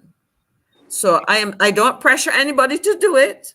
We understand the possible benefits and so on, but we are yet to know the long-term benefits. Now, my point, if I relate it to what we're saying now, we now have the experience of a couple years, and we are seeing the consequences, whether they're positive, negative, or neutral. Let us know what they are, because Barbados is not sitting in a world insulated and isolated from other things. We are part of it. And every time you open the newspaper, you hear from one jurisdiction to another, people are saying, these are the things that are manifesting themselves now. And these are the problems, these are the issues or whatever. So how come we are different? And I'm saying we are not different. We are not different. Therefore, tell us if you have no, it's just our leaders are differently able. That we need to know. Right, we are 10:03, guys. We're 10:03. Yes, ma'am. But there's a statement, Marcy, that was made. I understand. Somebody called me today and said to me, did you hear the statement made by, I think it was Minister Abram, about the jab being an institution and the government needs to protect this institution? You see what he meant when he's talking about differently able now? No, I looked up, while the person was speaking with me, I looked up the definition of institution. And an institution cannot be an item. An institution speaks to matters such as law, schools, churches, you name anything, political parties, and so forth, but not a product. A product cannot be an institution. And to hear and it was confirmed. I will tell you it was confirmed that the individual said this, that the Differently jab able. was an institution. And so you see, this is all a part. You mentioned it, Marcia. This is all a part of a coming together of a number of factors in order to produce a significantly important result globally. And people think we are talking conspiracy when we talk this way, and but the reality is we are seeing it happen around us on an ongoing basis. And the problem that I have is that there are those persons who are experts in the field who have been ignored, and there are alternatives. I will tell you, Maxine and Marcia and Caswell, that I have spoken with several international medical professionals who tell me that the effects can be reversed, but they would have to tell you how to go about doing that in Yeah, terms of what to you, but they can be reversed. right. That's Right. what the And in the context of what you are experts are saying, saying, because we know we don't offer any medical no, we're not No. offering any medical medical solution. anything. I am telling you that there are medical professionals Yes. that if you make all contact with all we them, want is they can assist. information. Yeah. What That's what we want is accurate, honest information to allow us to make informed decisions. That for me is where I believe, and it applies to everything. everything. That Everything. if we are talking health, if we are talking the economic situation, if we are talking our educational system, talk to us so we give us accurate information. We are informed, and then we can engage in a meaningful way. You know, so that's my take on that. But Yeah. I just would reiterate the point that Barbados is not some special place untouched by No. anything that's happening around it. That is not the case. Yes. And yeah. Well, I tell you, this is quite a very good discussion we're having here. This is not the way, but I could tell Miss McLean has a lot, on her mind, and it's not where how we thought it was going to go. But it's very, very. I love the way we're ending, and I am feeling, Mr. Franklin, that we need to have. I've been saying this for a while, and we haven't done it. We need to have sections in the march. you know I feel like we need to have, there needs to be something about this, these announcement that has come out from this particular company, that made the job, and the fact Yes. that we are there is no talk, no official has said anything to the Barbadian public. Nothing has been said, and I think there's so many people, so many persons who are hurting, so many people who are worried. It's something that we should really, but I guess we can do so much, and no more really. But I just want to use the opportunity to invite everybody out to the march on June 1st. It's 10 a.m. We're at Redman Drive, and Redman Drive, Mr. Franklin is saying, right there at the lights at In front of the bell. Montebello. Junction of Fonabel, yes. Yeah, Near the the, lights near the sewage plant. near there, Sewage Sewage plant. Which plant. plant? near the sewage Yes. plant. Okay, near the sewage plant, and we're told the gas station is there as well. On Yeah. the other side of the road, yeah. Yes. So the gas station, and Dr. Ferdinand was saying that there is another building there as There, yeah, well. there's the Honda dealer. The Honda dealer The is Honda there. So dealer, yeah. and yes, and And then also I think a little further, Caswell was talking about the parking area, Caswell, that No, building. but about the old Ministry of Trade complex. Yes, yes. So yes, there's lots The of thing parking is, available that's as where far as I'm Marcia, aware. when you were in Poland, that's where we marched from the time when you were in Poland. yes, yes. I was wondering when the police was saying. I told Dave, I think that might have been the place that you guys had Yeah, we marched. marched from there when you were in Poland. Yes. So folks, that's where we're going to be, and we're going to start there, and we're going to end up at Independence Square. We are not going to. We're not allowed to march a part of the time on Broad Street. There's a section of Broad Street that is going to be cordoned off for the market. They have an open market that is being held right there on a part of Broad Street. So there is where I will work out with Mr. Franklin, just because there's a particular place I'm wondering if we can. That place is on Roebuck Street, if you know where I'm talking. That we are wondering if we could pass in front of there, and still end up at Independence Square. So we can present that to the police and hear what they say. But I want to thank the police service for working with us and seeing, they didn't shut us down completely. They gave us the option of changing the route. And I want to thank them for that so very much. We're going to end up at Independence Square, and we are going to have a section of what we are doing in memory of ERROL, excellent ERROL Walton Barrow. June 1st, 1987 is when he left us, and we want to remember him on that day. Please come out. Please come out. Please come out. Don't stay home and say, well, we did that already. No, these 2 weeks are going to be important. We need to make as much noise in this country about the cybercrime bill as we have made before, and much more, because this is when they're planning to decide on what exactly that they're going to do. Okay, very, very important. So let me just, as we normally do, let's have our. You don't have any final words? So Maxine McLean, anything you want to say before we go? Thank you. I just want to say that we are at a point in Barbados where we have to get beyond what I call buzzwords such as transparency and good governance and people-centered this and that, and to provide concrete evidence and means of demonstrating to the people that we don't only talk about it, but we live it.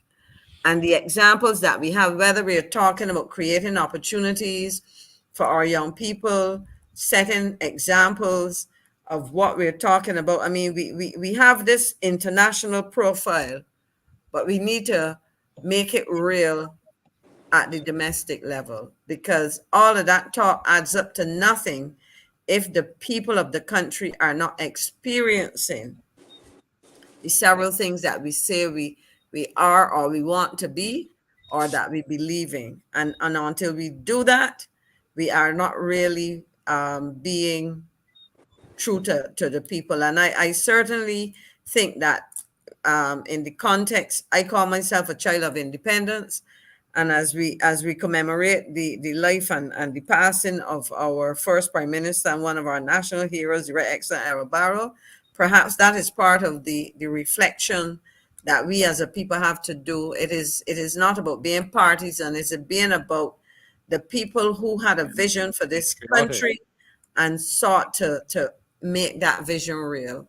What we're asked to do now in terms of his legacy is to perpetuate that vision, because a vision is something that is long, has longevity. How we make that vision real will depend on where we are at a given point in time and what our circumstances are and what we've achieved. But that's what I hope we will have. And just say thank you, Marcia. You continue to put in phenomenal work, supported by Caswell and Pastor Ferdinand and all the other people. And at this point, I just want to say thank you. You must hear from time to time from various people how important what you're doing in this arena and other arenas mean to the people of Barbados.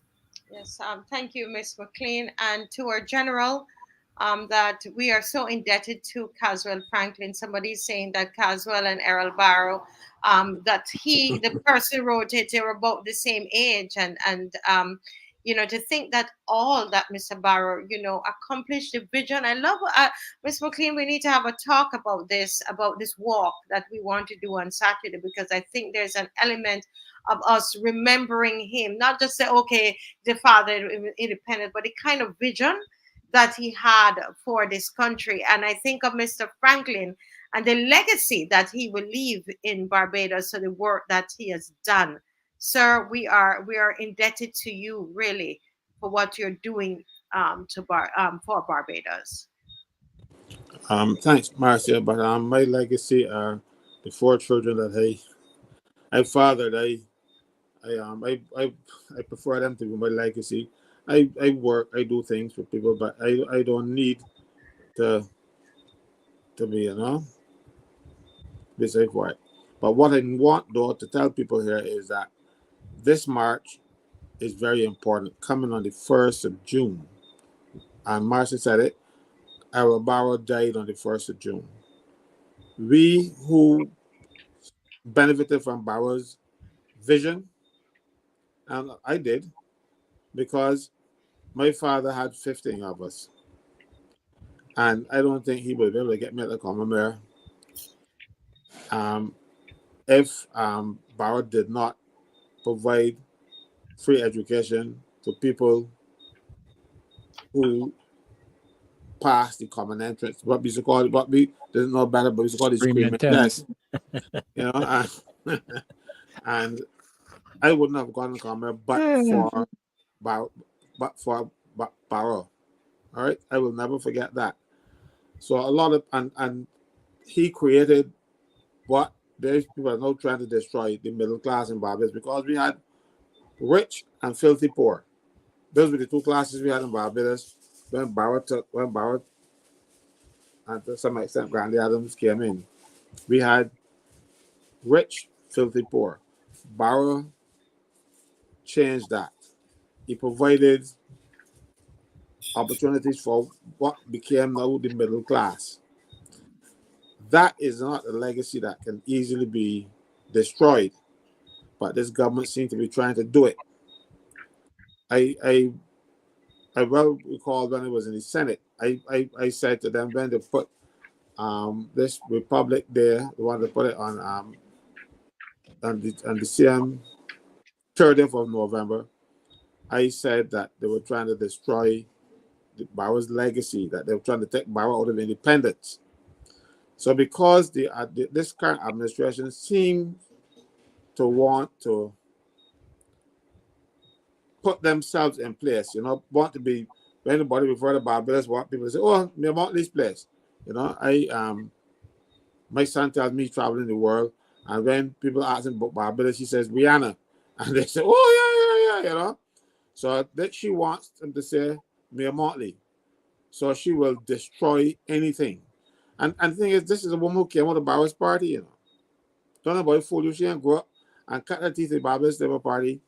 She was, up to 1987, hardcore DLP. But no, she wants to destroy his legacy because she wants to project herself. We cannot allow that. So come out, march with us, celebrate BARROW.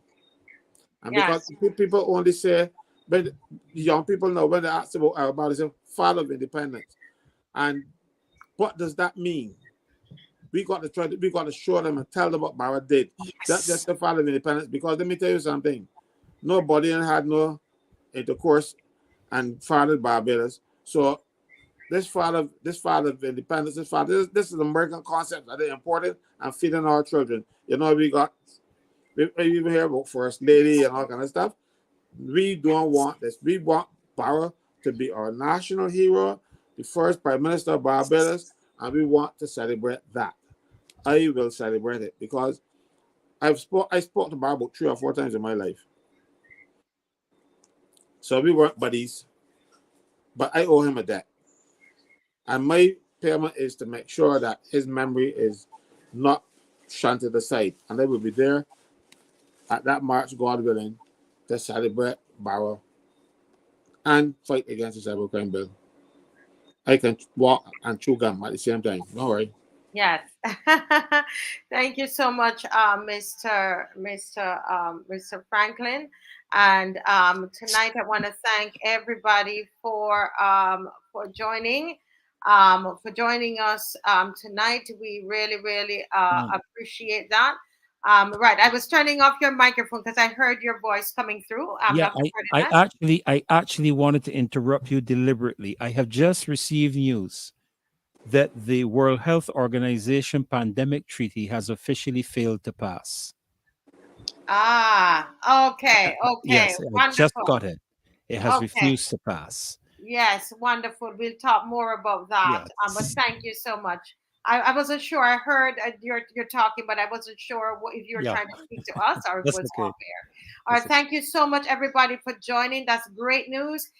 We have 384 likes. No, First, 392. No, 392, Marcia. 392, 392. We would love to get 500. Can we get 500 before we go off tonight? 500 before we go off tonight. That would be wonderful. Somebody says I got in late, but I liked and shared. Thank you all so much, everybody. We do this together. All 260 something thousand of us. We must continue to speak out. We are the opposition. We speak. We the people of Barbados. It's about us. It's about the people of Barbados. God bless you. Thanks again to everybody for joining. All right. God bless you and have a great night. Bye-bye. Promise us a better tomorrow. Tell me that the suffering done. Me attack the vote and let me down. Me attack the vote and let me down. She did only want little dealing, big contracts and not corruption. Me attack the vote and let me down. Me attack the vote and let me down. Barbados is too small for me. My pocket full, now you and job they promise me. And a girl like me want power and more money. You cry transparency, but that's a no for me. Promise us a better tomorrow. Tell me that it's suffering done. Me attack the vote and let me down. Me attack the vote and let me down. She did only want little dealing, big contracts and not corruption. Me attack the vote and let me down. Me attack the vote and let me down.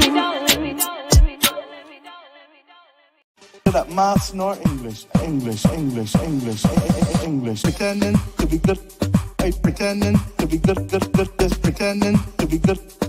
Pretending to be good, just pretending to care about people. Just pretending to care about people. Just pretending to care about people. Just pretending to care about people. Pretending, and I'm pretending to be good at maths nor English. Just pretending to care about people. And I'm pretending to be good at maths nor English. Just pretending to care about people. I'm pretending to be good. And I'm pretending to be good at maths nor English. Just pretending to care about people. And I'm pretending to be good at maths nor English. Just pretending to care about people.